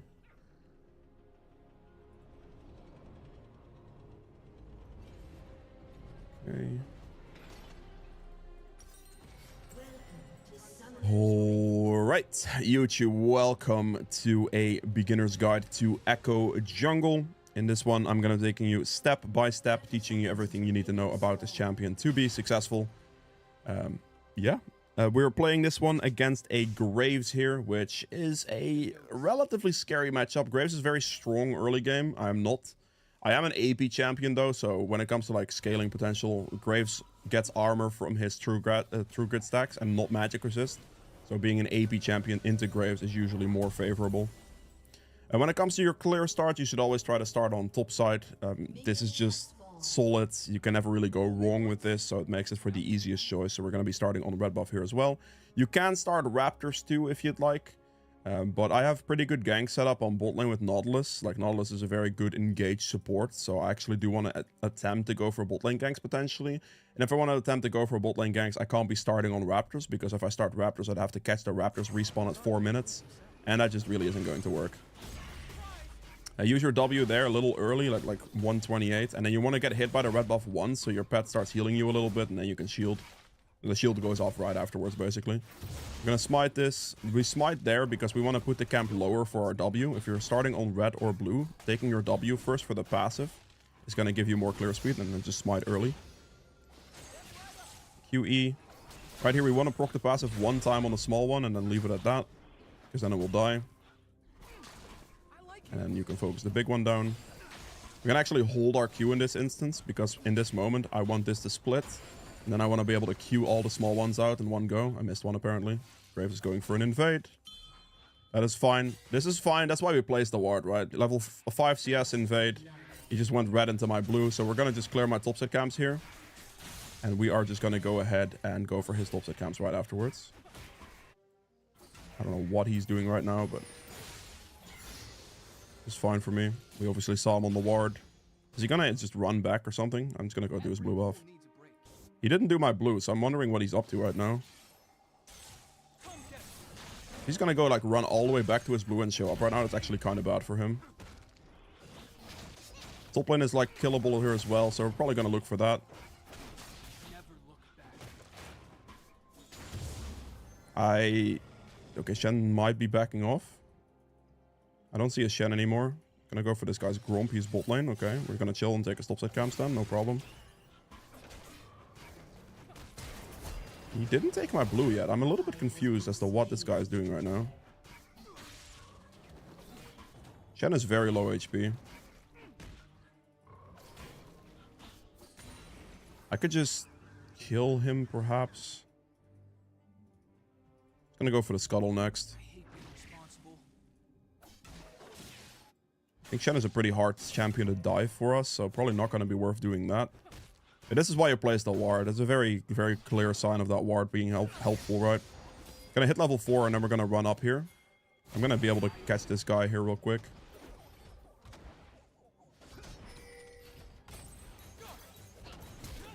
Just gonna quickly flash in there, finish him off. I want to do the flash there as fast as possible, because if I kill him before like his cannon is able to be taken, or like any of this CS here, basically, I want him to die quickly so he doesn't get any of that CS. Actually quite nice. Yeah, buy all the like hard AP from your item first there. And we're gonna go Nashor's Tooth on jungle specifically. It's very good for jungle. But we're gonna build this with the blasting wand first for the 45 AP, and then the amp tome. We just want to build as much AP. This thing is only 25 AP, so this is much more AP efficient. And Ekko really scales well with AP. You want to build AP first. So yeah. Smite that down low so we can use our W passive, and we can just keep moving here. Good. This is very good for us. Obviously, the ward gave us the information we needed, so we were able to adjust and go for Graves' topside camps.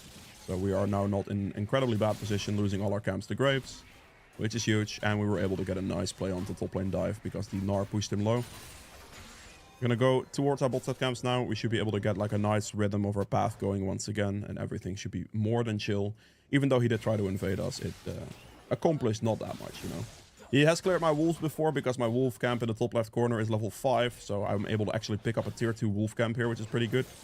And if he cleared my Gromp and blew that, or whatever he did, I don't know. It's all good. Level 5.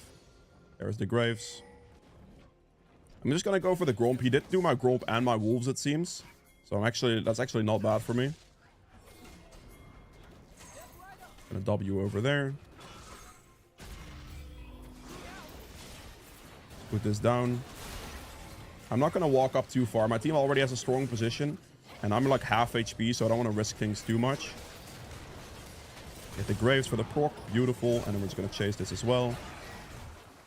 No, that's probably not gonna result in much. Let me see if I can get a random Dark Harvest proc. I cannot. That's actually a very awkward position to be in. Because Graves is going to have tempo on me now on this Void Grub scenario.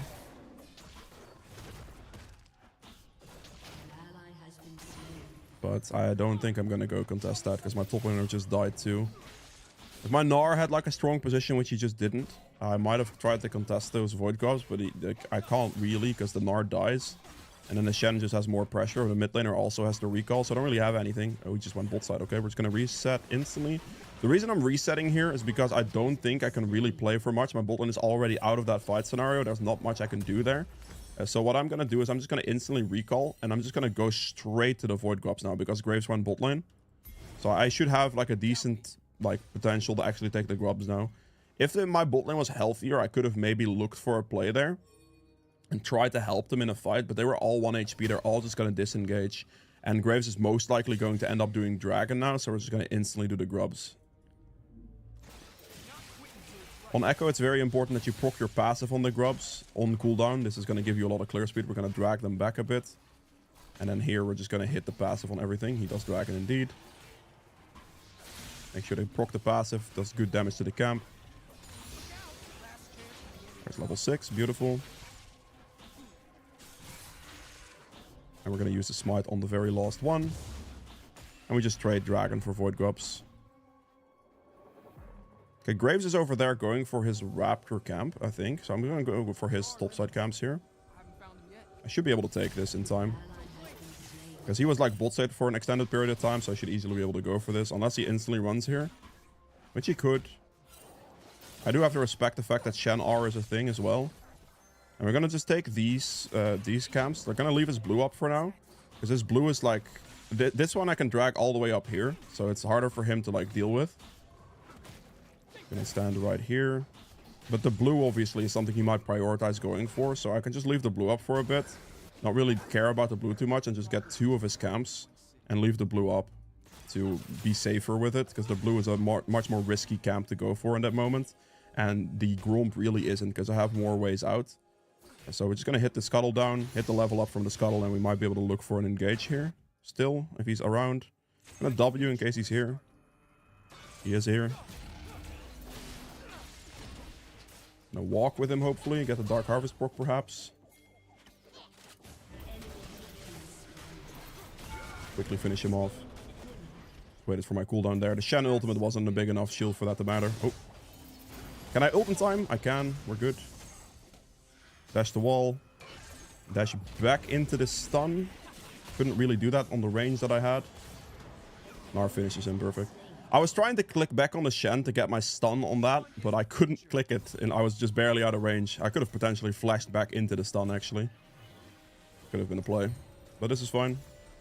We want to recall right there instead of doing anything else, because we can afford our item. We can afford a Nashor's, which is huge. Nashor's pickup is massive. On jungle, this matters a lot because of your W passive as well. And in like skirmishes, extended skirmishes, this thing is really, really strong because you don't rely on your abilities as much. You can just hit it down for passive procs. It does add up quite a lot, but it gives you a tremendous amount of clear speed because of the attack speed it gives you. And then obviously the passive procs, you can hit faster on these. Because now every single time I W passive procs faster because I have way more attack speed. And it gives me a lot more clear speed that way. Smite this one down, and then we have an entire rotation of our clear up right now, so we're gonna just clear everything. Hit this down as well. We just want to make sure we have good clear tempo right now. Mostly focus the big one. Small ones still die to pet damage. And since there's no mid laner here, we're just gonna clear the wave. Make sure he doesn't really get to push too much further. If my Aurora was there to take the wave, I wouldn't do that, of course. But my Aurora is just running out of base still. Whoops, that's a bad E. We're looking at bot lane, actually. They're getting engaged on, so I should move here. We're going to smite and passive proc, and we're just going to move down real quick. Need to do one more hit. Graves is mid. We're going to run bot as quick as we can. I'm going to try to get here in time. Good stun on this. I should be able to finish him here, hopefully. He barely get his shield off, so I think he actually does get the kill on my Nautilus, which sucks. But he's worth a big shutdown, so... If Void Grub spawning in about 40 seconds, I definitely want to look for that, of course. Ooh, I missed the cannon. Yikes. Oh, wait, that's... I don't have chat on, it's whatever. It would be smart if my support comes to the Void Grubs here. Because that gives us the extra number we can currently use to get the level 6. The 6 Void Grubs, sorry, not the level 6. But that extra number there is big for us right here.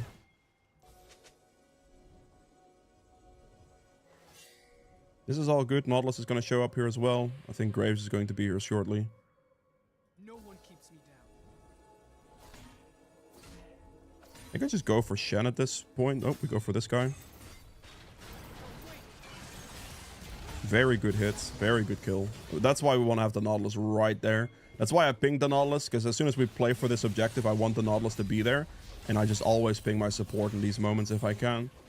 Just to get them to show up, like right for this objective. Especially if they're running out of base right there. Tahm Kench went back to bot lane, so we have the numbers advantage and we can secure the objective for ourselves, which is huge. There we go, beautiful. We see an opportunity mid here, perhaps. This guy's not really paying attention.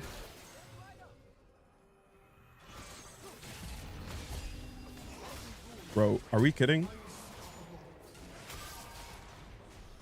That actually, he survived that a lot longer than I thought he would. I do have a lot of gold right now, so doing like anything like a dragon is actually pretty scary. I don't have smite either. I should be very careful not trying to fight this. Like, my current situation doesn't really allow me to go for the dragon that effectively. I might have been able to like push the Graves off the dragon by sheer presence, but I really have to respect the fact that I can't fight that due to the amount of gold I have. And the fact that I don't have smite. So my like tempo doesn't really allow me here to play for this. I am currently farming out a little bit more gold instead of recalling, because I'm practically have already given up on the dragon. I don't really mind that much. But I need to be able to afford my item on this next recall. So I'm just going to give it up, I think. Unless this is very fightable. I think it might be fightable, perhaps, even though I have a lot of money. Depending on my Aurora a little bit.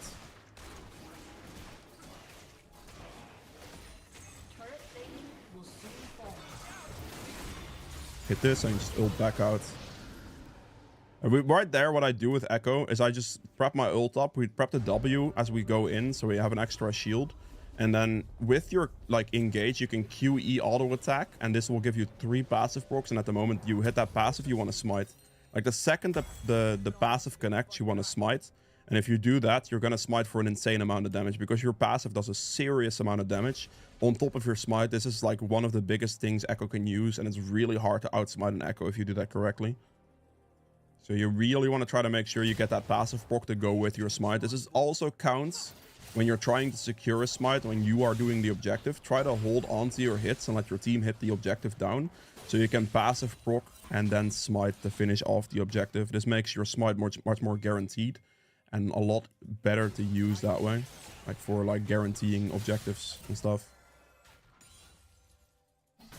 Good, let's hit this plant. Right now there's nothing really on the bot side of the map. So we can potentially like look to clear topside. Obviously Scuttle my topside camps and also his topside jungle perhaps.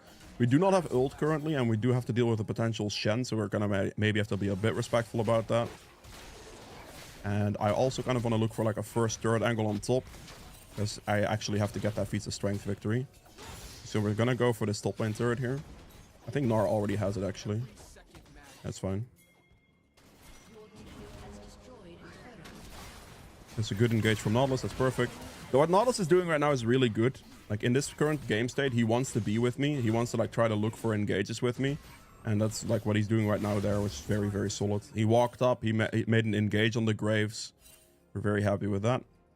I'm gonna hold a strong position here. We see Varus there, we see a Hui mid, so we only have like 1 missing person on the map at the moment. Which, there's the Tahm Kench. And we just want to pressure for this turret, ideally. Shen is probably gonna try to taunt me to aggro for the turret, which is fine. Because we can just R here to get the damage to hit, as you can see. As it closes in on the Shen, I'm using it right there to finish off the Shen with the R, as well as dropping turret aggro. So I can just basically bait the Shen into that play. Passive proc there, massive damage, and we're just gonna have to leave now because we're incredibly low HP and we have no ult. But we were able to finish off the turret there, which is absolutely massive. So we just move on. Time to get my Sorks here as well. Good. Actually, I have exactly 750 gold, so I'll just upgrade my Sorks into Spell Slinger shoes because of the feats of strength victory, right? So now we're looking at the map. We have an objective up, which is the Rift Herald, which is something we can definitely play for. Dragon's not going to be up for like 2 minutes, so that's probably not going to happen. I have 11 out of 13 kill participation, which is absolutely insane. Like, that's a really good kill participation right there. And we just want to make sure we keep our clear tempo up. Now, because my mid laner is literally like 1 HP bot lane, and my Gnar just died, and my position for my Nautilus isn't very favorable for me, I can't really contest the Rift Herald here, I think. I might be able to take a look real quick with my W, because I can get a little bit of vision with it. Shen is bot lane. Nautilus now on the map again. We're going to let this dash, and we're going to dash over now. And then we're just going to see if we can do this. I'm going to do this in like the backside of the pit, so they might not actually see me doing it initially. Make sure E there, and I can get the proc on the Rift Herald's eye. Okay, Corki is running off to Narnia right now. Finish that off with the passive hit and the backstab eye, basically. I say backstab, but yeah, you get what I mean. He had the Rift Herald eye hit. I'm gonna go for the Tom here. We're just gonna hit him down with Nashor's Tooth and W passives, hopefully. I have to ult to heal. He should die there. Okay, good. Tom is pretty tanky, honestly. Like, it's pretty hard for me to kill him. I'm gonna smite that, put it low, and heal this up.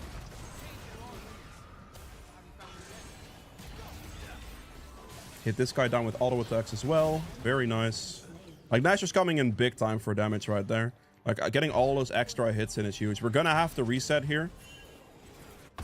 Because we need to play for the Drake. Move out of base. That was the wrong skill. Right now, the dragon is spawning, so we just instantly recall towards the next objective and try to get there in time. So we can play, like, for pretty good tempo here. And they can't, like, trade a topside play like that for a dragon, at least. You know what I mean? Hit this down as well. Oh, he took my blue and my Gromp. He took both. Okay, fair enough. He took those 2 camps for the topside play. That's fine. We're gonna just hit this Q, and we're gonna let it, like, walk all the way out of the pit here. And we go back in with the passive proc. Passive does 1300 damage with an E combined. If I combine it with Smite, it's like 2500 damage.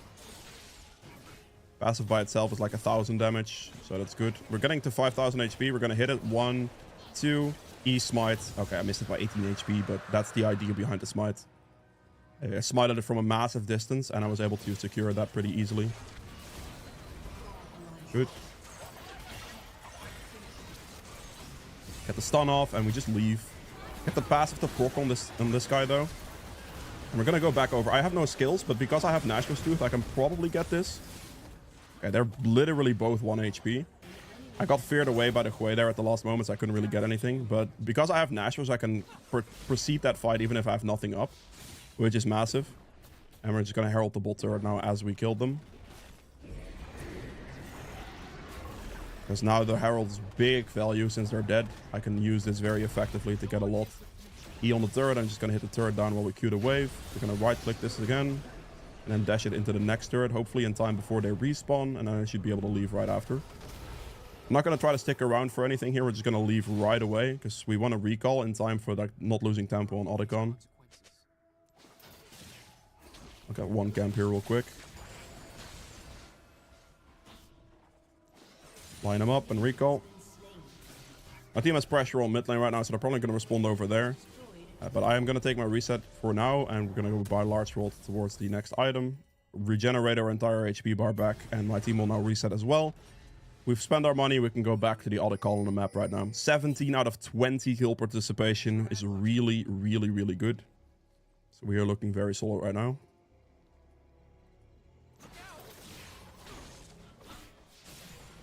Perfect. We move. My smite will be up in time. The passive does 1200 damage. Good to note. Should be able to get 1 more passive proc in here. Okay, it looks like this might die before that. That's fine. Gonna smite it up. And we're just gonna hit all the plants down. Don't forget to take the plants. Very important. Good.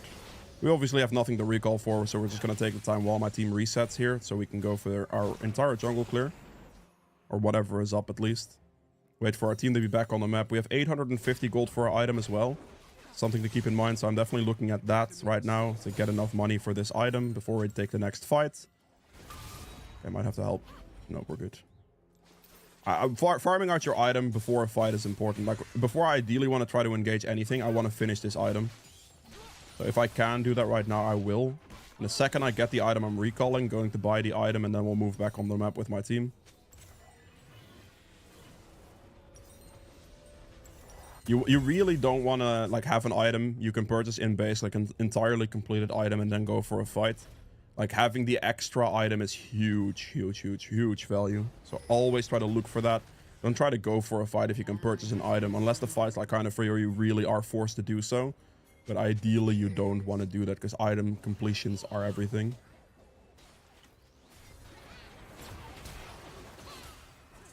I think I should be able to easily go over the wall here. Auto attack this guy down. E, passive proc. And an ult here as I get low. Heal myself back up to full. Finish that guy off as well. Get the slow on him. Very good. Like, Nash is being super valuable there, because I get all the extra hits off. That's done 2,000 extra damage, but I also get more W hits off, and I stack up my passive without having skills. Like, all the extra attack speed here is incredibly valuable. Beautiful. I don't really have a wave to push with right now, and they're actually not going to respawn relatively shortly, so I guess we can take a look for a recall. I'm looking for his camps right now, but that's really not happening. Okay, that guy just got hit by Nautilus, and this guy is in my stun as well, so I might be able to do something. Although I don't have my R. My Nautilus played that pretty smart, so we're happy with that. And then Nash is again coming in big time there for like the extra auto attacks. It's just consistently good damage. 30 seconds on Dragon. We're going to go back and buy our item again, which in this case is going to be another large world. And we're just going to run out of base towards our bot side camps as they spawn, and we can play for the Dragon as that spawns as well. Trying to keep up like the pressure for the objectives. Baron is obviously going to be great for us to be able to shove, because the enemy team does have pretty damn good wave clear, so pushing is relatively difficult.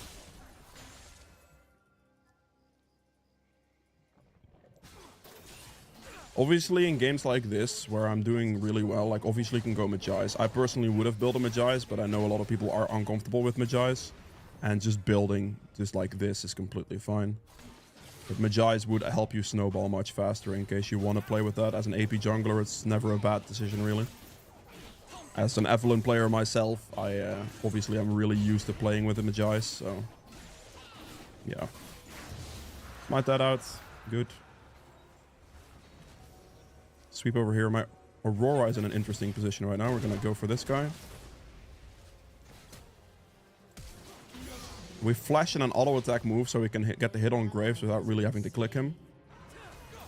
Couldn't really dodge that. Okay, I'm going to have to ult, otherwise I'm dead.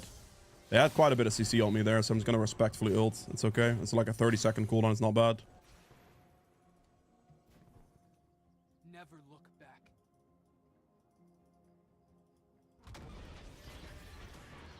Okay, we're looking at like mid here. I'm like playing relatively defensive right now because I don't have ult and I don't want to risk my life, because I'm worth 1,000 gold. So I just have to respect that a little bit. We can like play for Baron here basically. Okay, got my ult back now, so good there. I want to look at like Graves camps here as well, so we're gonna take those. See if we can go for the Shen here. Beautiful hook from Nautilus, and we should be able to do the Baron. Get the initial hit off before you get hit by Baron, so your damage doesn't get cut in half, and that initial hit does a lot of damage, as you can see. Right here, it'd be ideal if my Nautilus actually tanks the Baron correctly, so I can get my passive procs for massive damage, but you have to like outrange the debuff, because my Nautilus is not perfectly standing in melee range. We're gonna do this, smite this together with the E, with the passive smite, as I mentioned, right? Like, that's how you want to secure things completely. It's very hard for them to outsmite me in those ways. And doing that consistently is a very smart thing to get used to, so you can't really lose any smite battles as Ekko, which is big. We're gonna finish the blue real quick for the team, but we're also gonna recall because we can afford another item. In this case, I'll just go for the Zhonya's, because there is one thing I do want to show you, which I can look to try to do it in the fight, or I could just like show you it separately. I'll try to look to do it in this fight. There's a trick with Zhonya's you can use on Ekko with your W and your R. If you go in and then W Zhonya's, they stand on you, they're gonna get stunned, your R closes in, and your R one-shots the entire enemy team. So that's a very cheesy way of playing with Zhonya's on Ekko. The wave is gonna push in here, so we're gonna clear the wave as we walk up.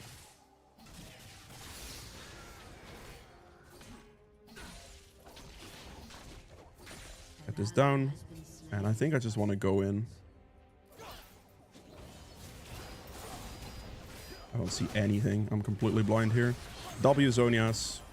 See if they stick on me. Like, I'm just going to do the trick there. As you can see, you can get a nice play off that potentially. This is all good. I couldn't really get it to work there very well. We're going to ult here. Didn't really hit. Yeah, I'm just super dead here. I just got 5 seconds CC'd in the entire fight. That was kind of wild. I couldn't get the initial play to work very well because I wanted to show you the way that works. But then afterwards, I kind of missed my ultimate timer as well. I think I was like a half second too early before my ult actually reached this position. So I ulted like maybe back to this point, and I didn't get to hit my ult on 2 of them, which made me like miss the double one-shot. Slightly too early. But at least that's the idea behind the Zhonya's. You can W Zhonya's, especially if they are converging on you or engaging on you. W Zhonya's-ing, wait for your ult to close in, and then you can make a look for a play. I didn't do it particularly well there. They respected it completely, which is fair enough. I probably could have maybe used it later in this moment of the fight and had a better scenario for myself, but that is something you can do. Well, I might be able to make it work in the next fight a little bit better instead of just trying to show it, because I was just trying to show it there without like realistically using it. So yeah.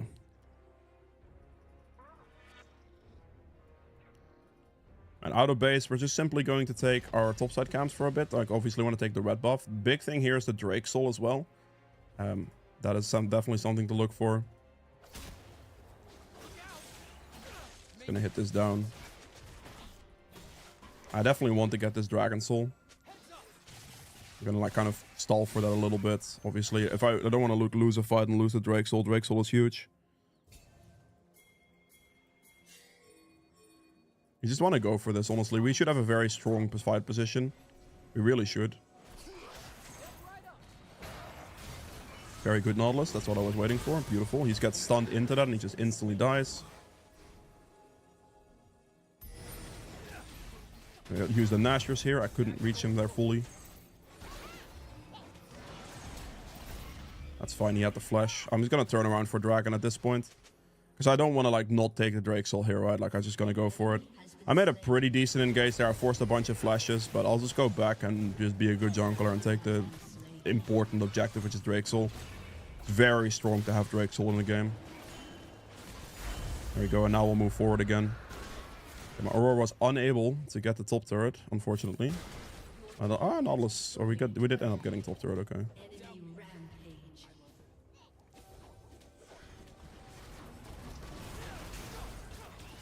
Just quickly one-shot him. And right there, what I do is I flashed on this guy in time, so I can use my Q as it was flying backwards to still hit him with it. So I actually did a lot of damage to him really quickly. Unfortunately, Tom was able to save him, but, you know, fair enough. Hit that on the Graves. Good poke damage. Get the wave cleared as well. I want to make sure their inhibitors go down here, so I'm like really focusing on hitting that down. As you can see, I cleared these very quickly. So this is a lot of pressure on them.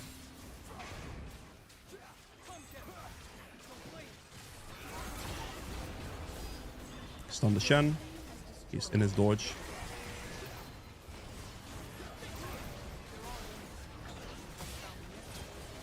I have my ult back. We're gonna hit the turret here. Gonna be very careful. I do have to respect the HP I have currently, but I'm gonna just hit the turrets down. No, I might be... Can I Zhonya's in time? I can't Zhonya's in time. Okay, we're chilling. We're gonna ult instantly. Heal ourselves back up. And we're just gonna hit this inhibitor down. Perfect. Or inhibitor, Nexus, there you go. That is it for Ekko. I hope you guys have enjoyed this video. If you did, make sure to like button below. Be sure to subscribe as well as follow over on Twitch. And I'll see you guys in the endgame stats and build.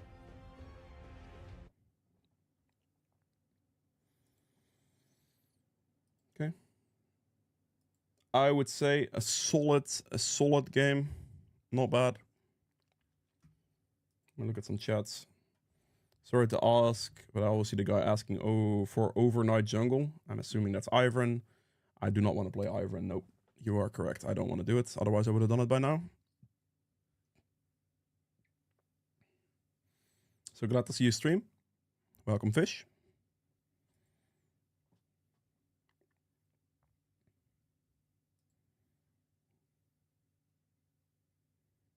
Okay. We're chilling.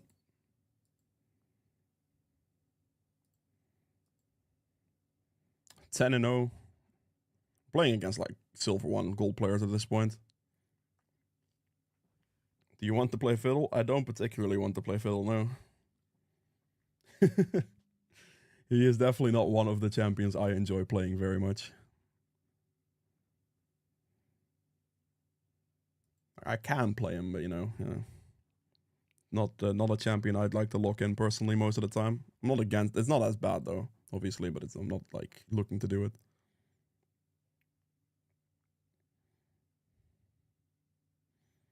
What about some Rek'sai? The Rek'sai is just... I really do like playing Rek'sai, I'm not gonna lie. Like, Rek'sai is a fun champion to play. But... she just scales so badly. Like, it feels really bad playing Rek'Sai in mid to late game. Even if you do, like, really well early on, like, it just feels really bad to play her later on to the point where it's like... Yeah, you know... How come you don't enjoy playing Fiddle? He feels a bit clunky, like, for me, honestly. Like, obviously, the clear is nice and all, and, like, his ults can be nice, but he just feels a bit clunky to me, and I don't really like the feeling of playing him that much. Although he can obviously be fun with his ults.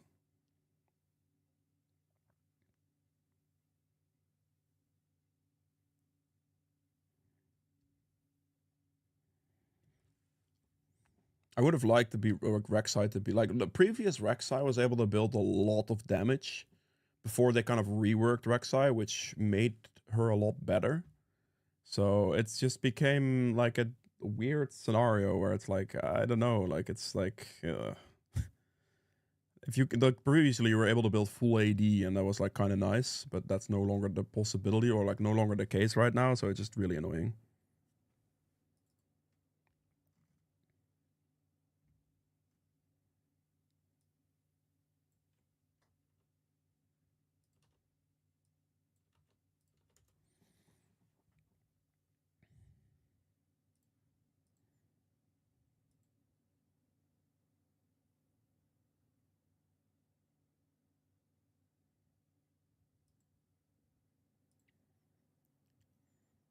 I got a game and I was like 10 and 0 and she still doesn't have the 10 and 0 damage situation. Yeah, that's the problem, right? Like you're like 10 and 0, but you don't particularly feel strong. Like it actually still feels pretty painful.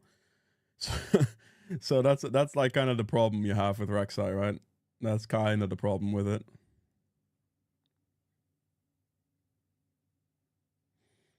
What makes you decide playing an off-meta jungle champion worth playing? Set, Darius, Shen. Clear speed mostly. Clear speed and like fight potential. Like Garen and Darius are both really good. Darius has very fast clear speed and Darius's fights are great. Garen also has very good solid clear speed. Not as much on the first clear, but like more so after the first clear, Garen is very good. So those two, and they're both very strong in like fights. They're like very strong champions. They're very good at dueling stuff. So as a jungler, that's actually not bad. Any Zac gameplay? Probably not right now. Plan to play another Zyra game? Not currently, no. I just probably want to play like a nice Eve game or something, maybe.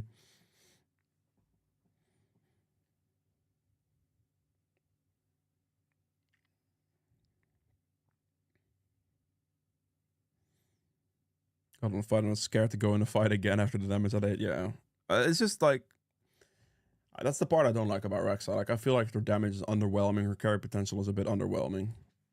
So, you know. Eve might tilt you a bit. What?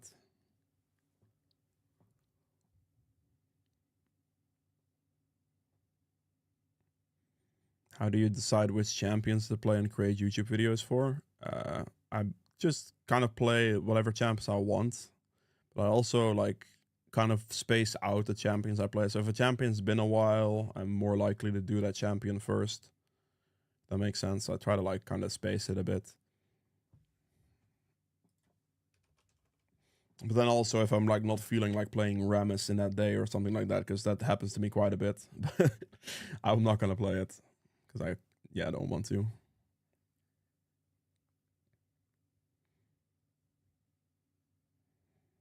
Shen's jungle is a decent pick. Shen jungle is fine. You have a lot of like map pressure, even though your clear speed might be a bit bad. Like you really do have to get like items to help you with clear speed. Do you rush Bami Cinder and Shen, or does he have a different build? Yeah, I mean, like Tiamat or Bami Cinder, like you need one of the two, and it's fine. As long as you have one of the two, it's okay. Kind of depends on the build you want to go for, right?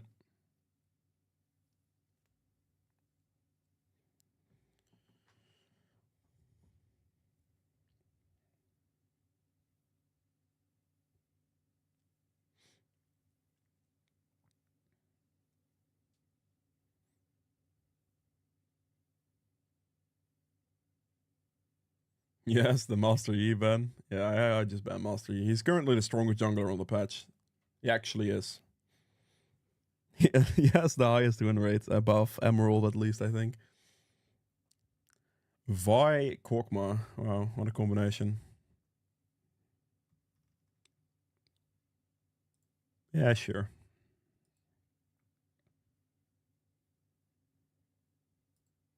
Oh.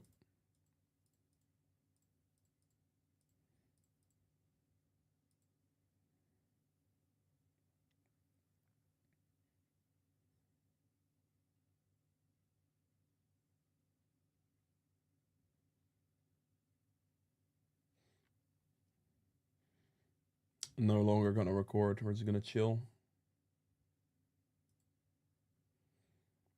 Got enough recording done today.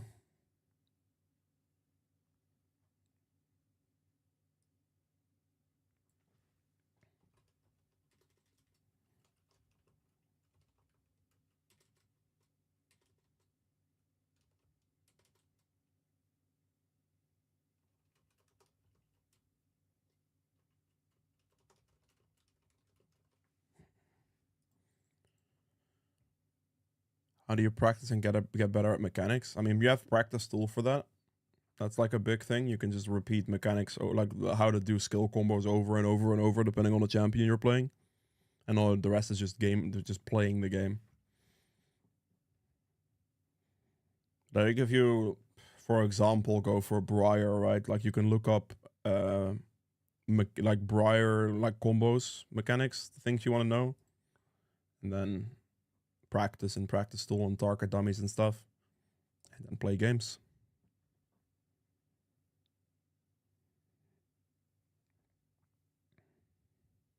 Yeah, Evelyn is definitely busted right now.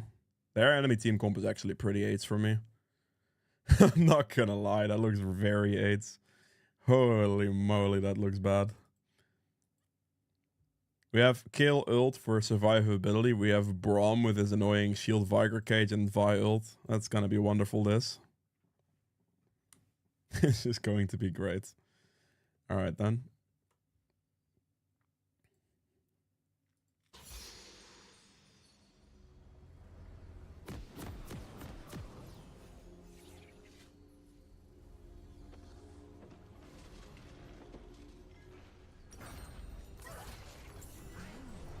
Well, let's see how this goes. Joyful people to hurt.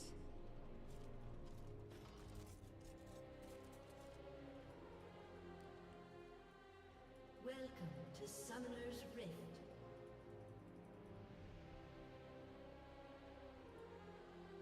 Started in season 12 and my friend helped me kicking off used to ban him all the time. Oh yeah, Master Yi is definitely worth banning. Okay, I'm gonna just start top side here. I don't think top lane is gonna be much of an interaction. This guy is gonna have some decent gank setup on bot lane.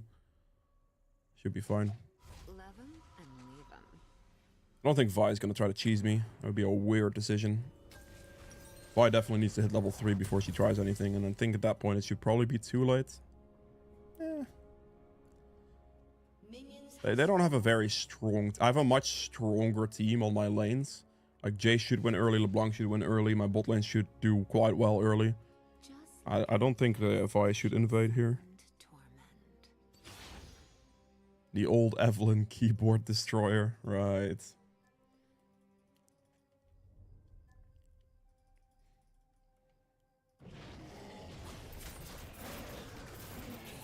Q spam. I'm assuming Vi starts blue. Not sure, she could start red as well, to be fair. The red start for Vi would be significantly slower over Claire though, so if she does, it's not that big of a deal. I should easily outpace her anyway.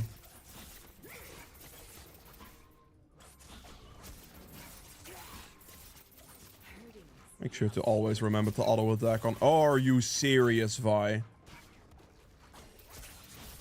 Okay, she doesn't have smite either. She is just a complete grief. What is that level 2 invade, brother? That is like the most grief thing on the world. If she's in the bush there, I'm screwed, by the way, but... She has just griefed herself. Hello? Like, she didn't even have smite for that. She just went for it. Hello? Are you good? Huh? I'm just confused. Now she's just permanently behind on like an entire camp worth of tempo. Like, obviously she could have maybe taken it if she held her smite for it. I was not ready for a level 2 invade from Vi, I'm gonna be real. That's really random.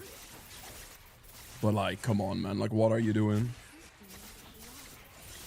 If you're gonna level 2 invade on any jungler, always save your smite. Always, always, always save your smite. Because otherwise you're just trolling. Like, you're gonna get there and it's just gonna be like, yep, no smite for you. Or the enemy jungler is not really ready for something like that from a Vi, so if you hold your smite, you can at least get like 1 camp. She didn't even get my 1 camp, so what are we doing here? Very interesting. She has wasted a lot of her own time. Now, obviously, she wasted some of mine because I was forced to walk around and I lost a little bit of time, but I still got my full clear done at like 3:30. So I'm actually kind of chilling and Vi is behind a lot. Can I go bot here?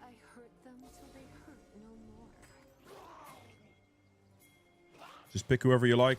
Whoever he hooks, I'm going for. Okay, we're going for Braum, that's fine. Very solid, good kill. Let's get a good poke on this Korkmar right there. I'm assuming I lost the bot lane scuttle. I did. Oh, there we go. I'm actually going to recall here. Right now, running up for me is not that good. I should just recall and get my item. Do this and we move. Very good kill from LeBlanc, all under Vi's nose as well. And she gets both scuttles, but I get like a very valuable bot lane gank right there. Very valuable. So for me, this is completely fine, of course. I'll trade the scuttle for that. I could maybe look to fight her here. I think Vi might run for a top gank, and I want to be there.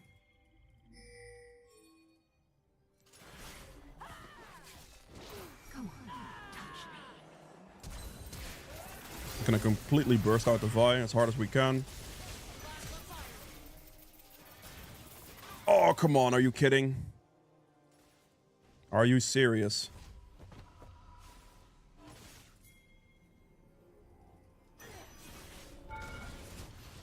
I can't really. Oh, Jace is just gonna die? Okay, that's a bit tough, actually. Yeah, that seriously sucks. I didn't think it was gonna be that bad. Is she actually gonna recall as well? She might. I'm just gonna take her topside cap. What? She's never cleared this before, right? Whatever. Let's do that. All good. That's an interesting one. If I actually didn't end up dying, it was really close. Right, well, it is what it is. It is what it is. She gets out with her life barely. I actually kind of have to defend my bot side camps first, I think. Because if she's going to invade anything, I imagine that would be my bot side camps. Suffering is the meaning of life. Well, Can you place a ward here, please? No? That's unlucky. Just a small ward from LeBlanc there would have been absolutely huge. I guess I'm just going to do Void Grubs then. I think at this point I probably would have lost my camp here. If you could at least check it out of base, that'd be much appreciated. Just something, please, LeBlanc.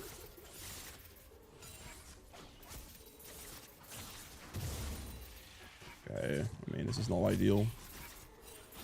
Can you get... Brother, like, how long does it have to take for you to react to my pings, my bro?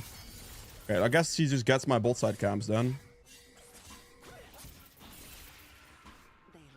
I kind of hate losing that, because that was not necessary if my LeBlanc just kind of does something about it. But sure, whatever. I'm gonna have to trade the Void Gobs for my bot side camps. There is no way that you're not reacting to that. Like, LeBlanc could have killed that Vi like 5 times over for sure. Alright, well, whatever, I guess. It's obvious he was gonna go for my Crocs. That was really obvious. But we're just gonna let it have it. I obviously can't really contest it at that point. Since he didn't ward, I kind of instantly gave up on the defending my bot side camps, and I just did Void Gobs instead. This should hit me level 6, and we go. I really would like to fight this. Honestly would. Like, even if they might get the dragon, I think the fight for us is still gonna be pretty good.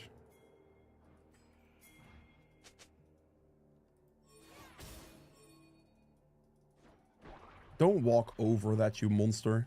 you really don't know someone until you've seen them beg for mercy. Really? Okay. She should go bolt at this point. There is no point not to go bolt here.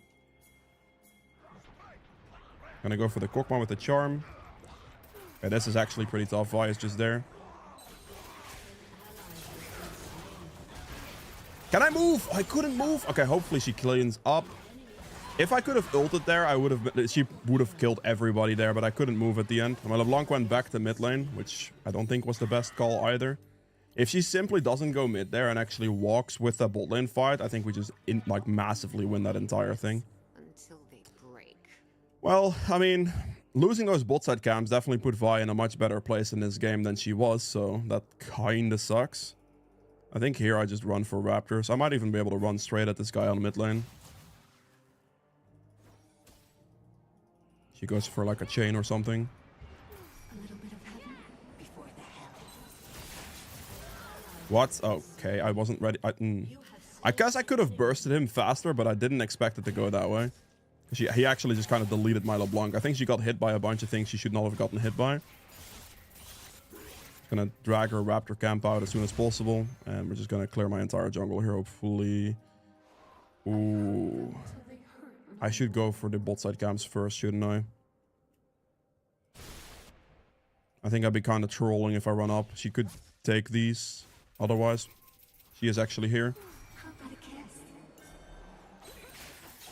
LeBlanc, please don't AFK on me, bro. Okay, she's dead. That's fine. I knew she was gonna go for my bot side camps first. That was really obvious. Okay, I can go for mid if you want to.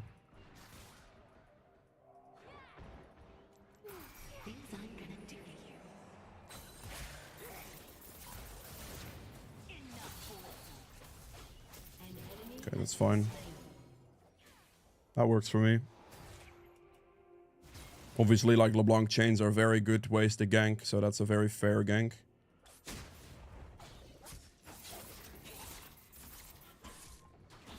She did take my Raptors, but she did end up dying for it, so it's completely fine. I'm actually surprised she didn't try to fight back at all. She just kind of gave up and died. This was an interesting decision. 10 seconds on grubs.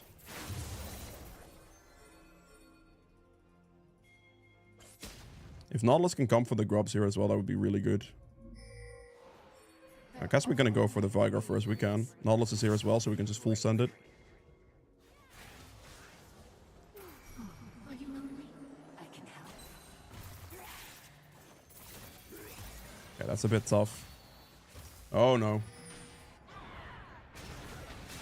I'm super dead here. I have to flash. If I don't flash there, I die. I like the happy ones. They have It's gonna heal up. Go on, touch me.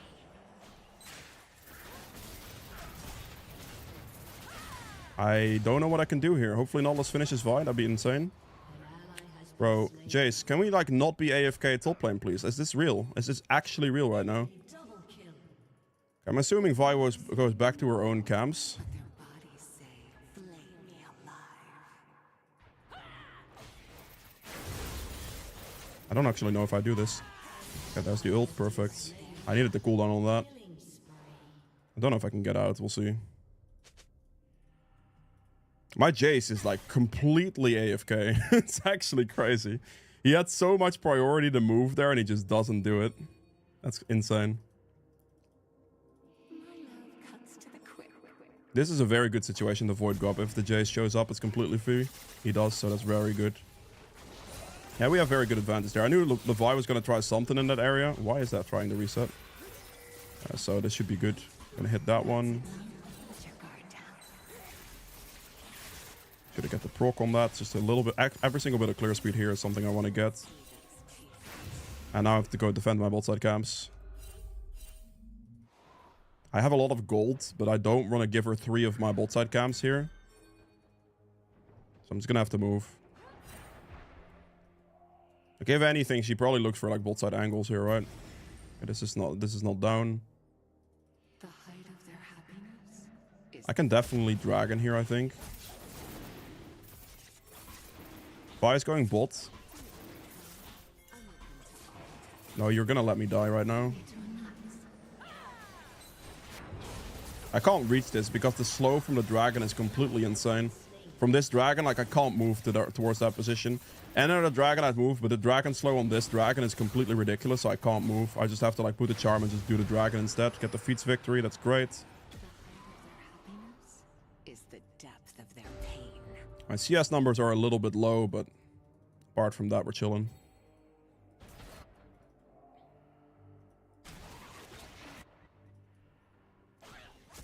I don't really want to go fight bot here because I have a lot of money in my inventory right now. Plus, I have my entire jungle clear up, so I just want to go for my clear right now. And I'll go for the build for the buy after this clear. Because if I mean, I can go for it now, but I'd rather have my camps respawning. There's no other objective that's like pressing. It's gonna be up, so I have some time to spend here. My team is gonna have to back in this position as well. Like, this is not a strong position for us on the map. My top laner is gonna recall, my mid laner is gonna recall, my bot lane is probably going to recall soon as well. So it makes more sense for me to just simply go for the clear right in this moment. Is Electrocute overall better than Dark Harvest? Absolutely. Evelyn needs help early, not late. And Electrocute early damage is insane. So Electrocute is the way to go.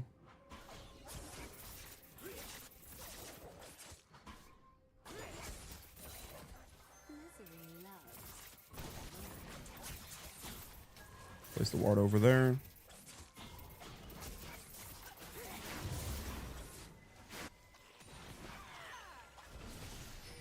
I have to go invisible first. We can just send it on kill.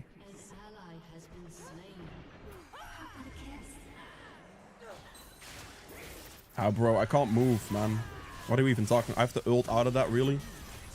I'm gonna die to this. Oh, I didn't die. Thank you for saving me. The Vi timing, like the Vi CC there, didn't allow me to one-shot the kill before the kill was able to ult, which was really annoying. But they did commit to me very heavily there. It's not a great fight for me because I obviously have a lot of money, so it's like very awkward. But it should have been pretty free. Although the Vi ultimate became pretty scary at some point. I really have to recall, man. Look at my gold. This is ridiculous. I am absolutely rich.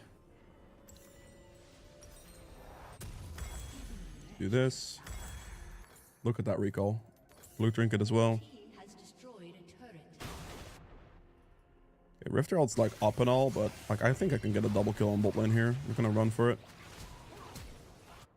That's flash use from Korkma, that's big. I don't know if I can make this. If he cancels his recall, he's dead.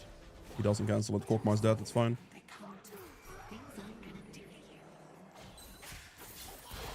That's a big shutdown. We take those.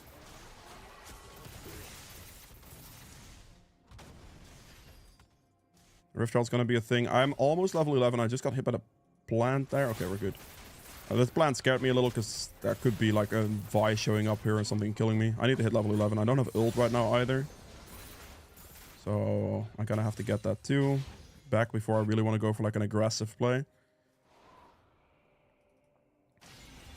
Gonna run up the mid lane as fast as I can. I was considering smiting that for the Magi stacks, but Rift Herald's up Vi's bot lane right now. Because Vi is bot lane right now, I actually want to prioritize taking her camps instead of doing Rift Herald. Because I can take that later, but her 3 topside camps should be up. So this is a very big take from here. It's a very good value to take this over the Rift Herald at the moment.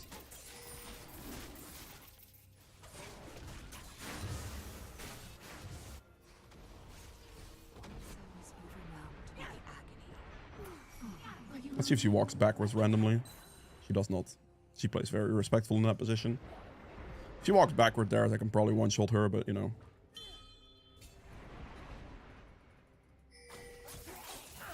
Just quickly, EQR, one-shot him off the map. I know Brom's not going to die to EQ, so I'm going to have to R. And he kills him. Very good. I'll look for the objective, yes. I need about 2,000 gold here before I recall as well. So I'm gonna... Actually, this shouldn't give me enough gold. I can recall after this. Nautilus is doing the smart thing of just tanking it here, so I don't get the damage debuff. This is a very good support right now. Actually, tanking the debuff from the Rift Herald saves us a lot of time on the Rift Herald, instead of forcing me to tank it. It's very good decision making on his end.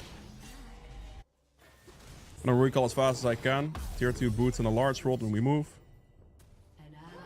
Okay, he does die. Fair enough. Got Dragon coming up at like 7 seconds. I can just run it at Kokma and kill him straight up, I think.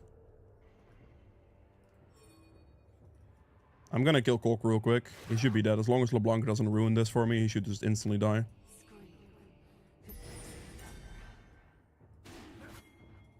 Okay, Kokma's running up to it as well. That's fine.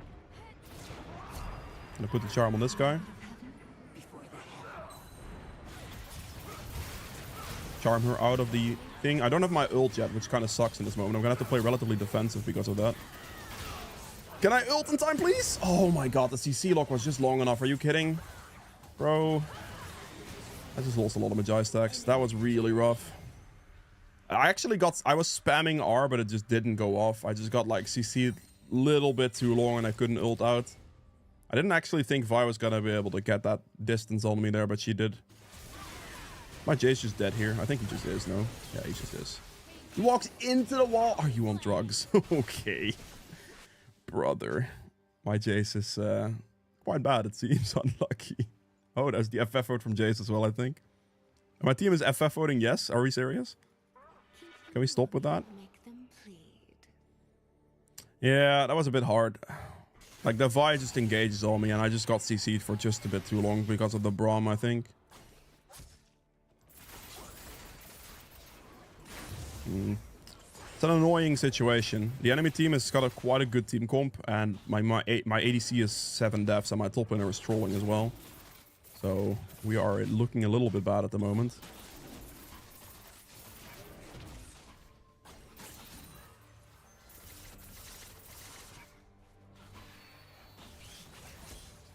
Final smite it. We're gonna have some problems here though for this Otacon, I think. I'm losing my camps to my ADC as well. That's good.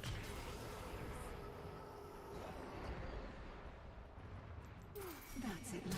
Put your guard down. There's just no damage coming in from my Jace whatsoever. Okay, they'll still get the kill.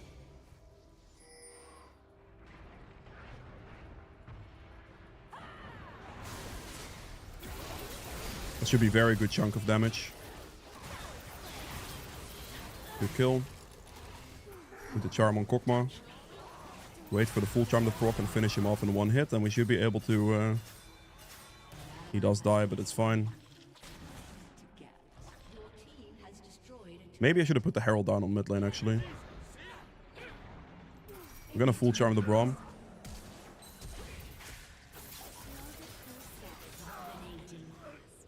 We're just gonna have to do this. We're gonna have to do it like right now, so we'll see how this goes. Obviously don't tank it too much. It should be doable. I mean, enemy jungler is still dead. Obviously my Samira is not responding to it, but I don't think they should be able to make this position, hopefully. I should have heralded mid lane turret though before I ran down. I forgot about that and I made a mistake there. Because Samira could have had a lot of pressure with the herald. I don't think Vi makes this, even with the Hex Gates, so it should be a free auto-con for us.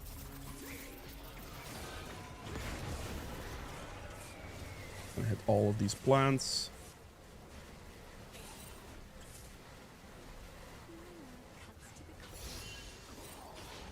I don't want to overextend right now. I need my death cap, which is like 400 gold as well. Don't know where I'm gonna have to place this auto-con. I'm gonna just put the bot lane right now, I think. It's not the best timing on it, but it's gonna time out. Puts pressure there. Oh no. So if Jace can have like pushing power here, and we're gonna have to like defend here. Nope. No one's going for that, okay. No problem. It's not the best Rift Herald, but like, yeah. I messed up the Rift Herald earlier. I already knew this.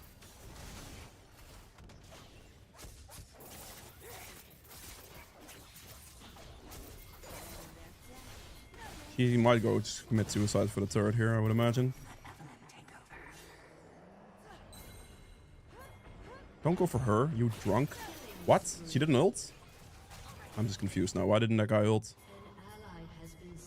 Oh, she got out. Alright, my Jace died again. Okay. I do have to recall. So I have a death cap, obviously. As an insta death cap purchase, please do not die mid. I need them to back off and not fight without me right now. It's very important. I need to get a Banshees as well. Banshees is very important. Now, LeBlanc's playing pretty good. My ADC not so much. My support's also pretty good, to be fair. But my Jace, we have some issues for sure in this team right now. Korkmar on the enemy team is very strong as well. Gonna just see if I can find Kork real quick. There's Veigar. He's gonna walk back into me probably. I am trolling. He didn't get put below my threshold. I'm actually that bad at the game. Unlucky. Nautilus didn't ult into this in time. Are we gonna get this still? I trolled really hard there. I should have put a little bit more damage into that guy, but I couldn't. Oh, I'm actually super dead for that one. No, that's so bad, man.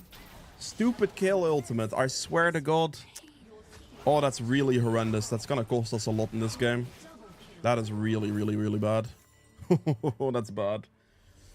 The fact that no one of them died. This guy survived because of his Seraphs. I think that's what happened. Bro. That's crazy bad for me. That kill ult timing, I couldn't even finish the Vi in that moment. Otherwise, the Vi would have just died. And I think it was still an okay position. But my team is a lot worse, I think, mechanically than most of the enemy players. That's what it looks like. This is going to be a very bad game for us, probably. Because they also have a lot of dive potential on me, right? And like kill, defensive ult and all of those things. I need my Jace and my Samira to be a bit better than they are. If this game wants to be playable, because they do outscale us as well. They should have kill, no problem. She's going to just suicide for turret, I would imagine. Okay, I'm still above 10 Magi stacks, which is good. Bro, it just leveled. Okay, it just leveled up. We can go for it. It's fine. I mean, obviously, Veigar's gonna push bot. We just have to go for it right now. I can secure this with my ult if I have to. Are we just not gonna do it? Like, hello? Can we... Why are we waiting on her exactly?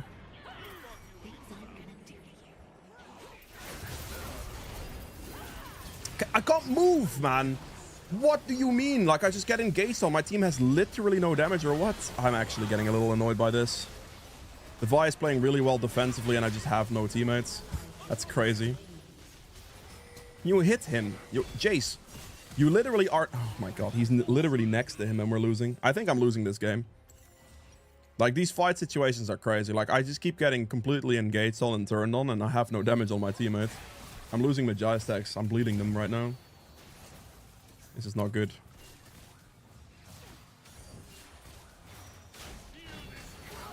Yeah, that's a good, well played by LeBlanc there. I think she might be dead. Nope, she's fine. Whew, barely. Yeah, that's a bit annoying. 2 back-to-back deaths in fights. I just can't play this, man. It's gonna run at this Vigar straight away. Just don't do it. He's dead. This is a guaranteed kill. It doesn't matter. It's worth flashing for because it gives me my 10 Magi stacks again. Okay. I need to have a better scenario. Yeah, they got Baron. That's great.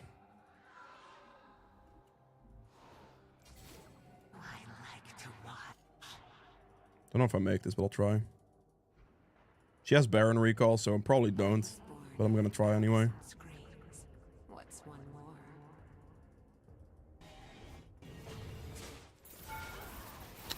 Ah, bro. Like, I'm actually just dead now. That was a very risky play, I admit it. I thought it'd be more fine, but it just wasn't. Oh, if I can kill the Vi there, that's so big. But yeah, I'm getting a bit tilted, I guess. Something, I don't know. That was stupid. I'm losing my Magi stacks. This is gonna go bad. I couldn't, like, that mistake I just made there was actually pretty big. But then again, I mean, our team comp is not good. We're gonna lose this one really badly. Getting the kill on Vidar would have been really nice because I get him like a lot of gold out of it. Plus I also get the Baron offer. That would have been nice. I was very close to getting it actually. The ult goes off, she dies. I am now in a really bad spot and making some bad decisions. This is really hard to play though. Our team comp is really, really bad for me to play against because they're Vi ult, Kayle ult, we have Braum's shield, Vigar stun. All of these things are very, very hard to play against for me with no teammates. This is bad. Kill has a lot of pressure now too. I don't have ult. I can't kill. I need to get this Vigar, but he's going to be unkillable for me as well with that build. Especially now that I lost my Magi stacks. Are you kidding? Bro, I just get one shot. That's crazy. Okay, I'm done for. This game is over. They outskilled us, basically. They simply just outskilled us. They're playing better as a team. My team didn't want to play as a team. It is what it is. I messed up as well, though, to be fair. I was not this game, I was not afforded to make a single mistake if I wanted to win with a team like this. And I made a mistake. 2 or 3 of them even. So it's most likely going to be the end of me. I'm not going to FF, though, because we're not FFing, but still.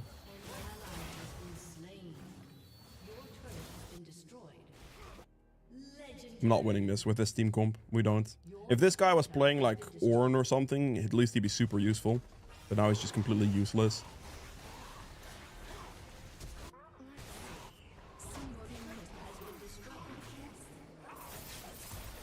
Jesus Christ. I barely do any damage to him. I need more magic pen, but I also need the banshees, and I have to get the banshees first. It's gonna have to go banshees, void staff.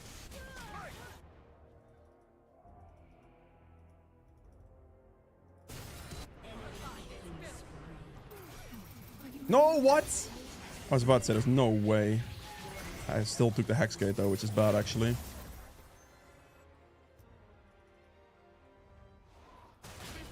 Can't really go for Drake. I'm just gonna go for the Braum, I guess.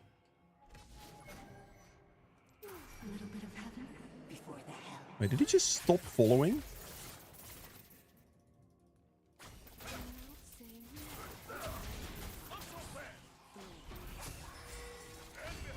Come on.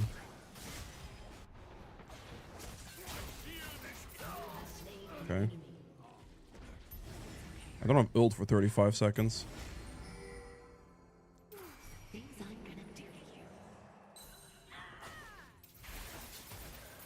Why is my Samira in Narnia, by the way? Hello? Brother, where is... I didn't even realize he was that slow. Like, where are you? Why are you, like, all the way over here? Wasn't she next to me? Did I just, like... What happened? Like, actually, what happened? Was that guy, like, literally not right next to me? Did he walk back to the wave like a maniac? Is that actually what he did? Because that would be some horrendous decision-making on that guy's end. I thought the Vi was just completely pinched, like Samira next to me. I just kind of, maybe I tunneled slightly, and I didn't see Samira running away like a monster. I think that's probably what happened, but my god, man. Come on. What are we doing here?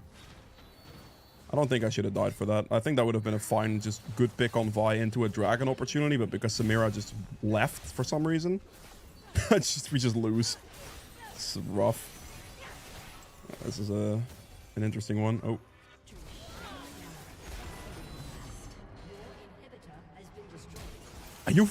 Are you serious right now? Bro, what are we even talking about? I'm done for. I'm actually, that was... bro, that's crazy. God damn it. This game is going from bad to worse. This is not looking good.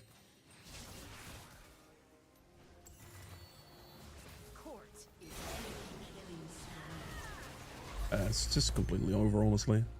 I think I'd rather FF this one if I'm being real.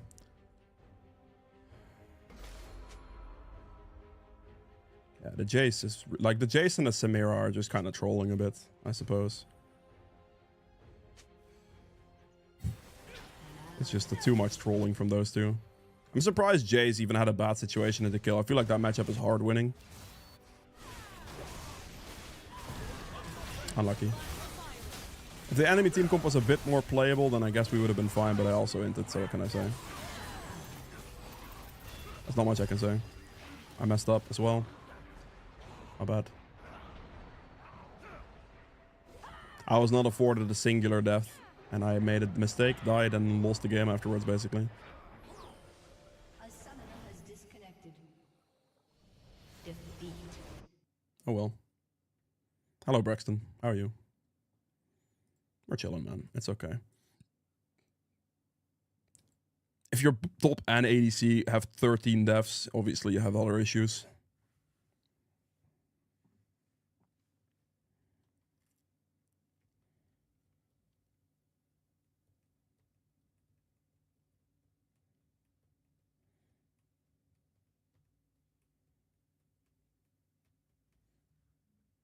It is all good.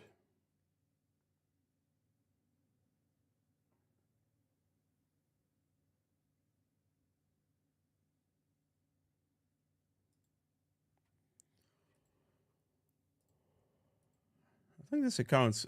Oh my god, what is this losing streak? I thought about it. I was like, wait a second. How am I losing this many games, man? That I just looked at what? Brother. What the heck is going on?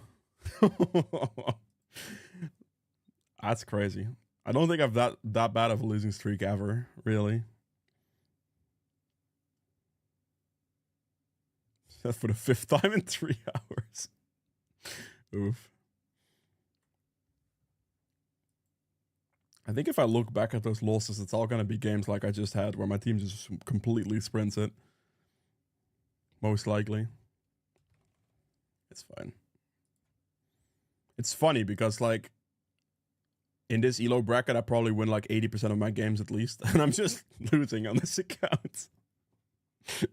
That is wild. I should win like at least 80%. It's definitely doable, like definitely more than doable even. So the fact that I have that many losses in a row is actually wild. That's actually wild.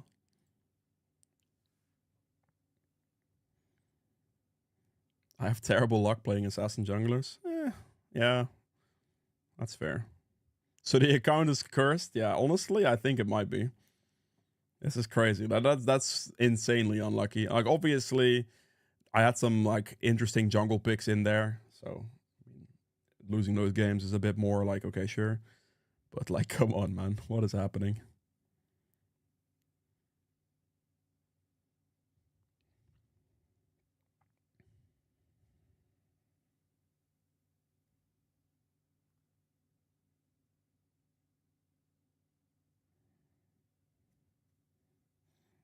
Yeah, no, a loss streak like that is like that's insurmountably unlucky. There's no way. That is just actually so unlucky. Hmm.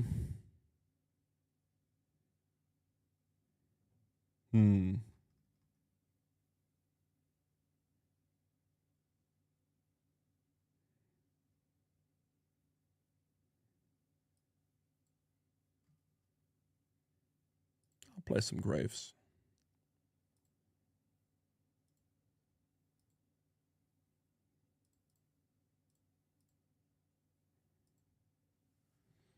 Who's a good counter to Jarvan? I usually like playing Graves into Jarvan, honestly, personally. But like, good counters into Jarvan.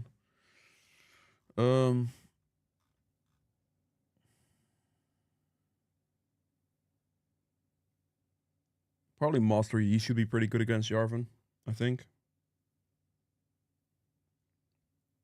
I think that's definitely a good one. Especially right now. Elise is probably pretty good against Jarvan as well right now. I think Bel'veth does pretty good. Has some options.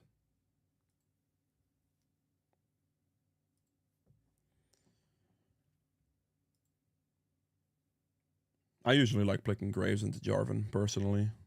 Just feels pretty nice. So that's what I do.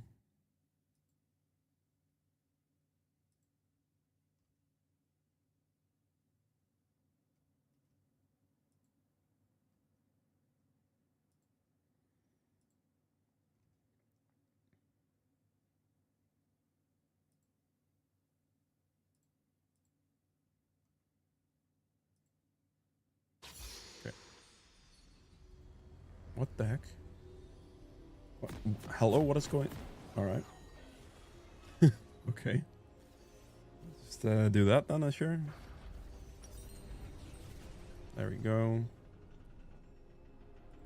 Red Smite.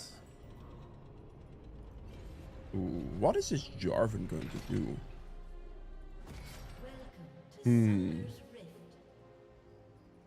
Is he gonna try to invade me? Surely not, right? I wanna learn Graves as a pocket pick, but I just don't get him. I mean, he's kind of like playing an ADC, right? Sort of. Just have to, really have to get used to, I guess, his gameplay pattern, I suppose. I don't know. Falls are one-tricked Graves for a while. Yes, it's a wall.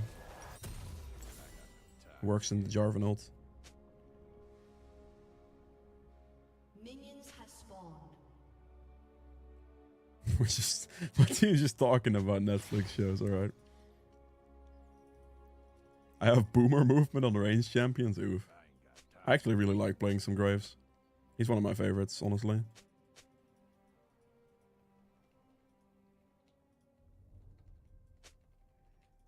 Right here, I'm probably just gonna end up full clearing. I don't think I'm really gonna interact too much with like a Jarvan on an invade. Most important thing if you want to get a good clear with Graves on a full clear is keep your True Grit stacks up. Because your True Grit gives you armor, which gives you more pet damage. It's actually very important. If you want to have good clear speed on this champion, that is definitely something you want to be doing.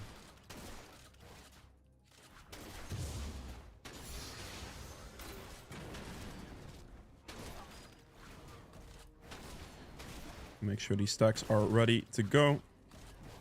The more stacks I get, the more pet damage I get. So, clear speed. Very valuable. I think I'm not going to get all of them. I'm going to queue this. It's fine. Extend this so I have more pet damage. As you can see, my pet damage is going up significantly. The more stacks I have. It matters a lot. Are we serious right now, Talon? This actually really slightly sucks because I kind of have to like stall this out somehow now, which is really awkward. This way I'm not losing too much clear speed. This is a really awkward way of doing things, but I'm gonna have to extend it like that so I don't drop my True Grit stacks and I lose more clear speed because the Talon tried to like mess with me for some reason. But I held onto my True Grit stacks like this, so it's fine. And he dies as well. Pretty big. He does still get a kill, but you know.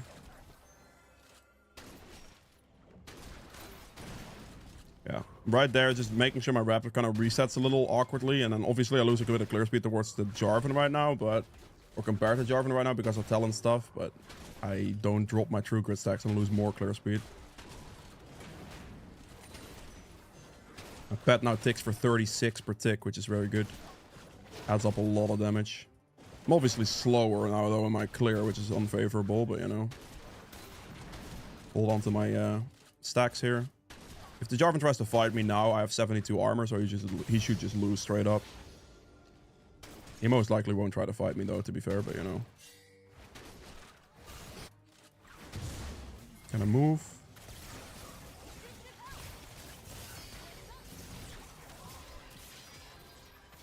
We should be able to push this. Oh. Did lose my stacks here.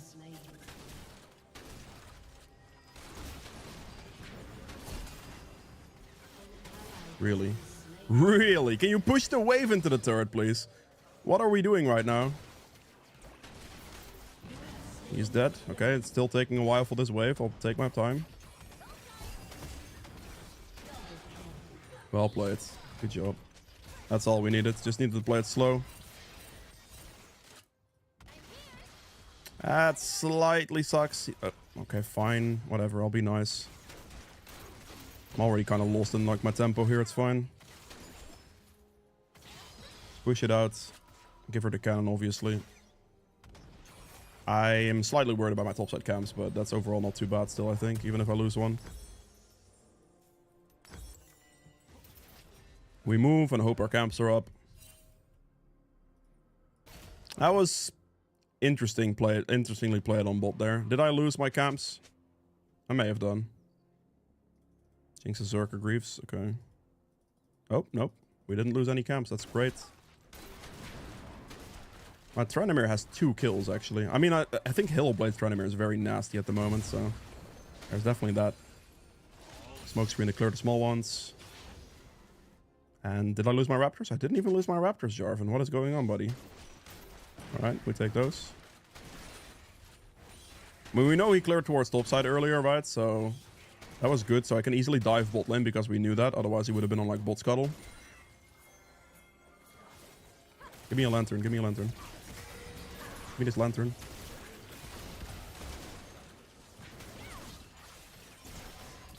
Are we serious? No, are you kidding? Brother, what are we talking about here? That ult at the last moment. Gonna have to push this wave into the turret quick. A little bit quicker, please kill. Ah, he picks up the kill, that's big. I think we can fight this probably.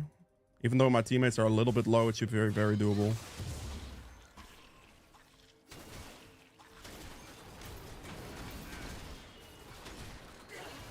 I'm obviously not going to try to smite this one.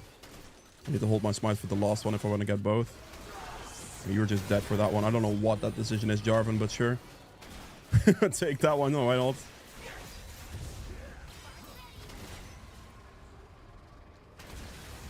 Okay, he just healed last second, so Thresh gets the kill. That's a little bit unfortunate.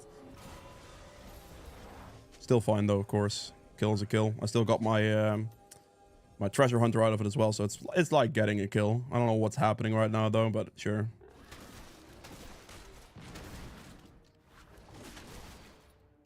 Much? Okay.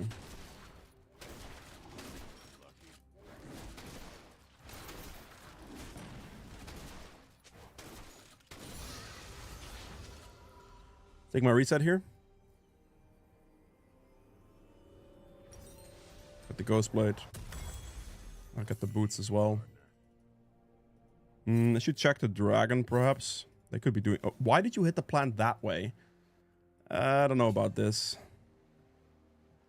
Obviously, bot scuttle is up. I want to go for that and like dragon and stuff. There's like one camp all the way over here.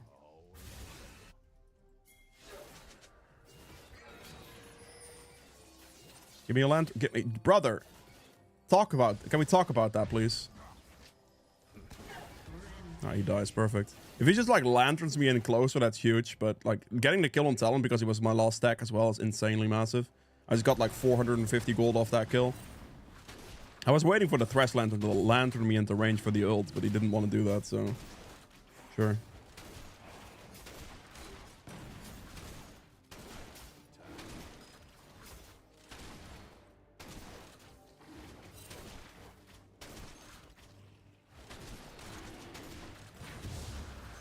One objective. I have an entire jungle clear to go for right now, honestly. Do I go bot here? I don't think I do. I think they're pretty, like, in a pretty safe spot, and I think my entire jungle clears up, and I should just take that instead. Unless I want to turret dive him again, but...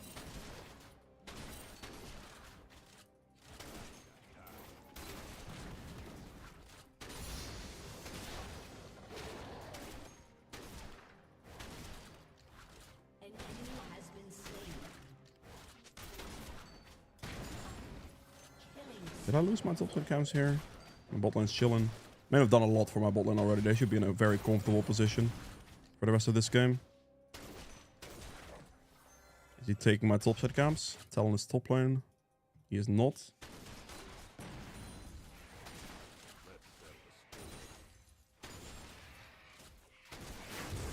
Bro, are we kidding? Okay, come on. I don't know. What a shitty reset. 1 minute on grubs.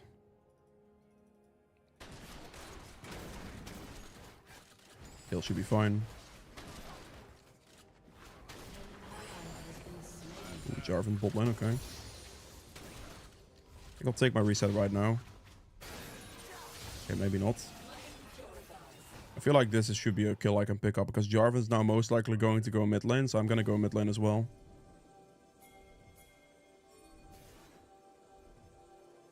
Play like topside here.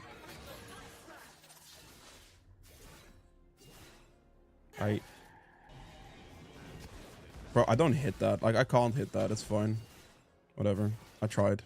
I should have come in from the side there, most likely. The Baron recall was kind of a bit unfortunate there. He has it.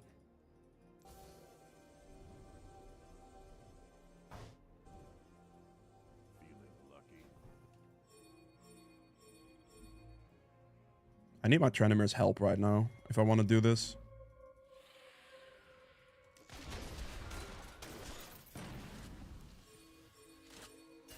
Brother, are you this blind? What is going on, man?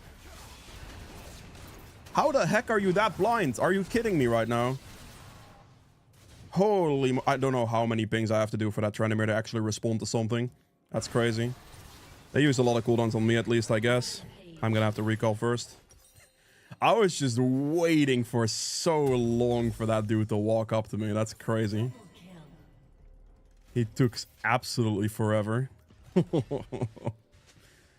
I was spam pinging as well, so the fact that it took him that long is crazy because you can't not have seen it, right? Like, that's just, I don't know, whatever. Very interesting. Luckily, I didn't die, I guess.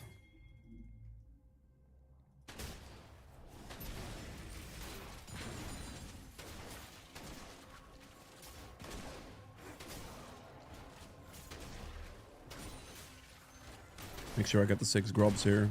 Very important. Okay, Trenimir is dead, but that's fine. I need to be faster here. My Thresh is not helping me. They could react to this maybe still. Nope, they couldn't. Good. I'm also not going to contest this scuttle because I obviously don't have the position for that. So we're just going to clear our camps right now. Need 1400 gold for collector. My entire jungle is up. Oh, that's a great Q.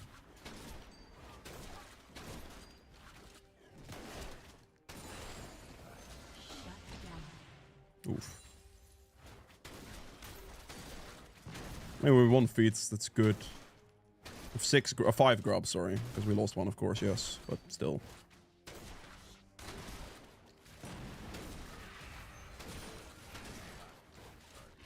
Okay, this mid lane situation looking a bit interesting.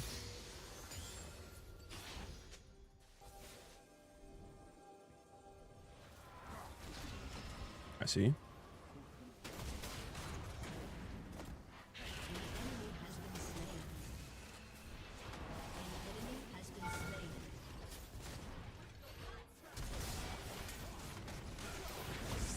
I 1 HP'd him, really? Why is this wave not going into the third kill? Okay, well, I guess I'm just waiting for nothing then. Fine, whatever. I was just waiting for kill to push that wave finally, and it just never happened. I see. I was just literally waiting right there. Alright. That's an interesting one. I obviously can't contest Dragon here, so it's going to take my bot set camps. That's really weird. I don't know, like, in that scenario, when you see two people behind your turret, I think the first priority of, like, you should be going for is absolutely pushing the wave into the damn turret. Because otherwise, the people are just looking at you and they can't do anything.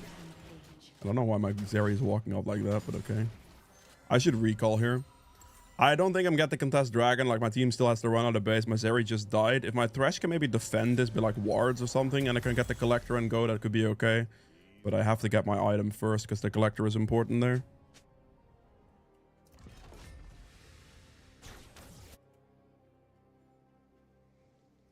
Very interesting scenario, this. Can you at least, like...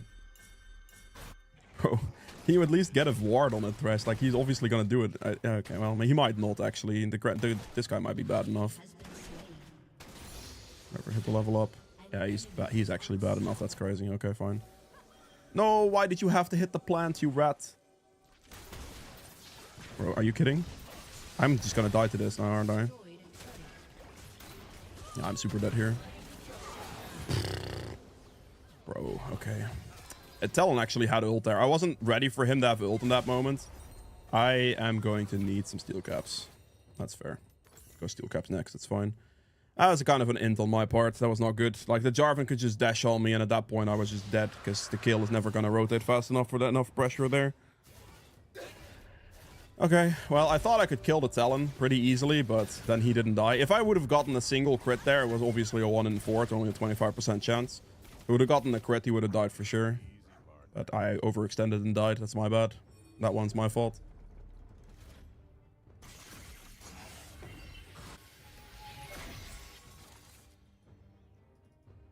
I should have just respected him a little more.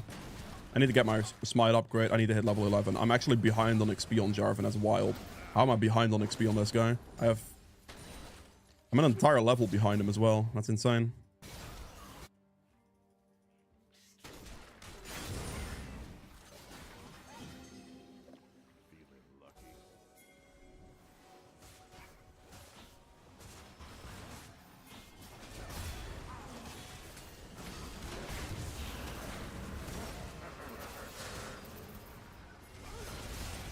Brother, come on. What is going on, man?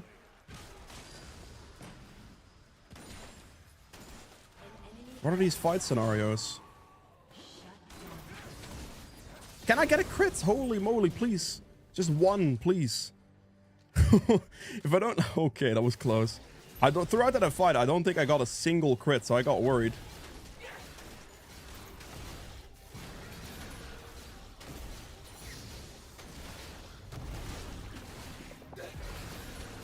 We still won the fight. I was able to kite them out properly, and my team was able to clean up, which is really good.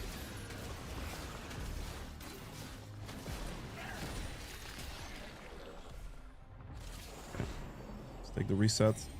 Steel caps are going to be really nice now. And we'll go for a crit cloak with that. I get a little bit more crit in there. Okay, tell if it crits. Just the damage number. Like, look, those default numbers are not crits, and you see like a critical number next to it when it crits.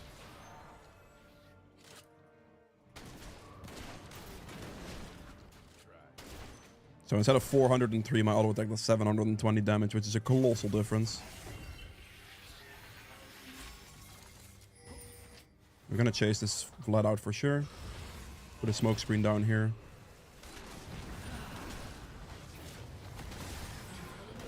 There we go. Do not take my camp, you. You're actually really annoying by doing that, but okay, whatever. There are one here, two here. We're gonna put the Herald down bot turret for sure. Need my Thresh to move here. What the heck? Jinx traps? I think I might have to let him die. My Thresh and my Zeri did not move, so I did not want to go in there. The Tranimir can survive it for a while, but because my Zeri and my Thresh were really slow, I did not want to risk my life for no reason there, because it's still a 2v3, and I think it would have still been a very hard fight to win. If my Thresh is a little faster, I would have gone forward, but he wasn't. So that's my, like, situation. I just have to respect it.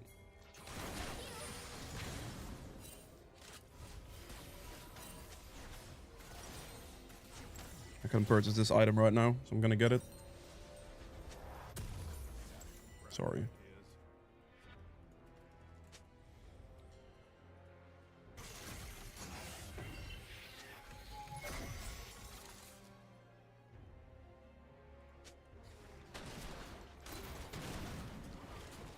It was exactly 1300.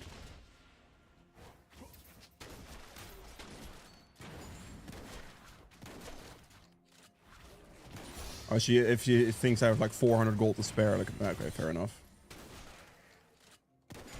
Sure, whatever you want.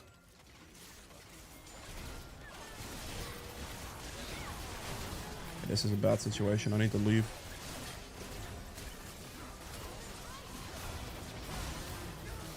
Dead at least. That's a pretty good engage from the enemy team. Good flash from Jinx.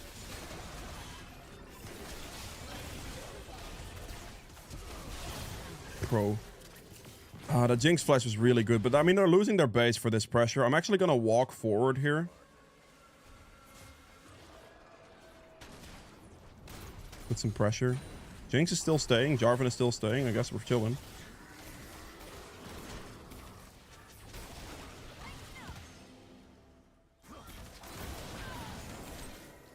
Ghost Blade, so I don't get hit. Okay, we're good. That was a nice situation for me.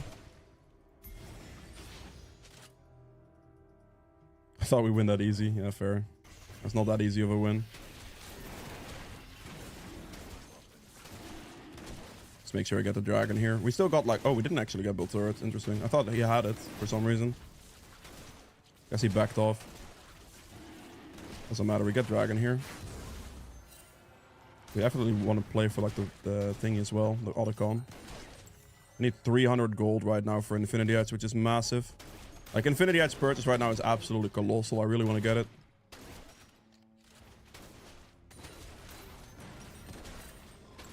$1,500 gold. Need to get this camp and then recall. Can't waste my smite on it because I need that smite.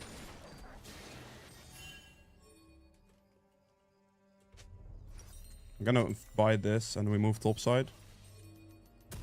I'll go blue trinket now as well.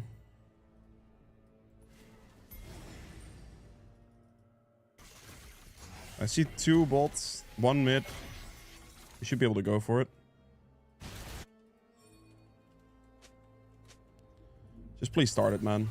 Like, you could have started this like 5 years ago, honestly. They're not going to contest this. Jarvan is like bot side here as well. Yeah, this is super chill.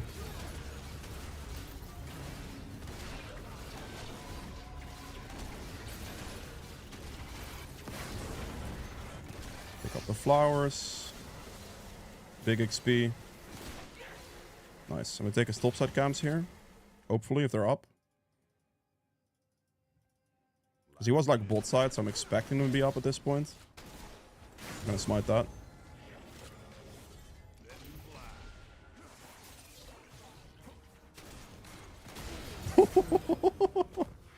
That's a bit of damage right there. He got crit and insta-died.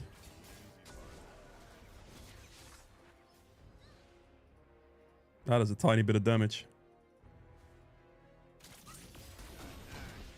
That's a bad smoke screen. Just gotta hit turret here. Ooh, close one Thresh.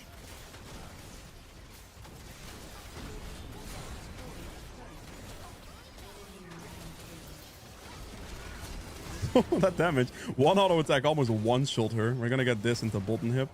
Your team has destroyed an inhibitor.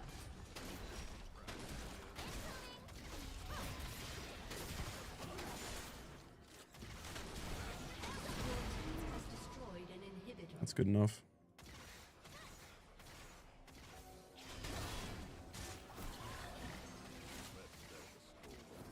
Not going to overextend too much here. I do still want his red buff, of course.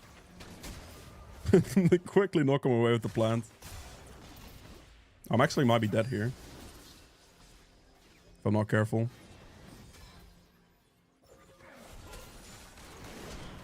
Big damage. We're going to ult in there as well for even more damage. I need to just throw as much damage in that moment as possible. Otherwise, he might kill my Zeri. Or my Thresh, sorry.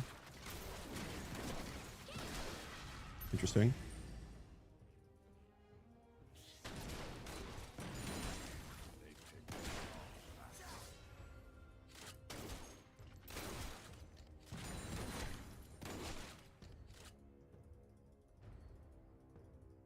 Jarvan's not that weak. He's actually pretty strong.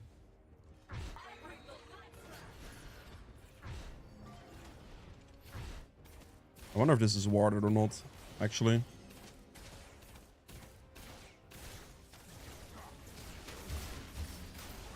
Okay, that's a bit aggressive. Let's retract that and I'll just flash over the wall.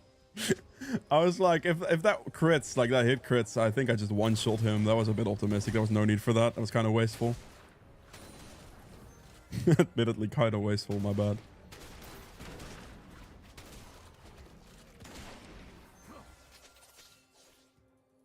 Obviously do want to play for Baron here.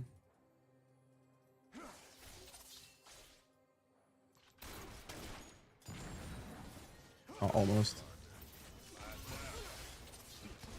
Does that kill? It probably doesn't. It does give me a Dark Harvest deck though. Just Baron.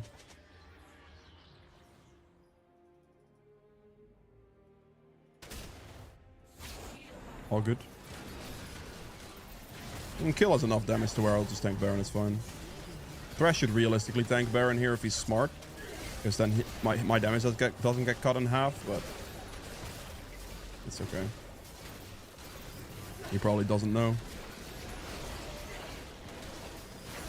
Take the reset. I need some armor penetration. We're gonna go for... do this for now. I think I should go Mortal Reminder against that team. Because they have healings on support and they have... yeah, I should go Mortal Reminder here for sure.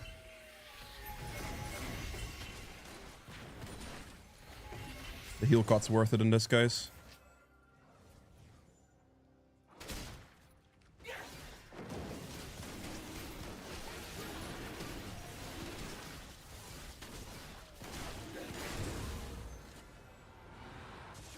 My entire jungle clears up.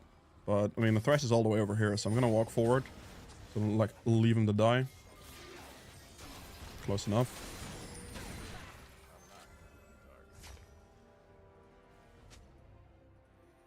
I need to, like, be forward with my Thresh in these moments. Oh! Okay. She... okay, well, she... kind of memed me a little bit there, Kill, with the movement, but that was clearly warded and I got clearly caught, so that's all me. Obviously can't be getting caught in those moments. They did use a lot of cooldowns on to get me in that moment, though. I think my team cleans up. My Trendemir just comes in here and wipes the entire enemy team, probably. Yeah, probably does. Yeah, he does. It's quick and easy quadra kill for Trendemir right there. Good flash. Good quadra kill. Yeah, I got caught. I didn't think that was warded, and it was warded, so fair enough. They went there. They got me. It looks like it's GG though. I would have gone Mortal Reminder into a Bloodthirster here to finish out the build. So yeah. Make Graves look easy. I have mained Graves or one-trick Graves for a while. Actually, a while. It's been like I think a year and a half, 2 years for Graves as well. It's been a bit. Thank you so much for your broadcasting tutorials. Thanks to you that I started playing LoL better and better every day. Huge, mate. Huge. That message was a little bit ago, actually. I missed that one. Whoops.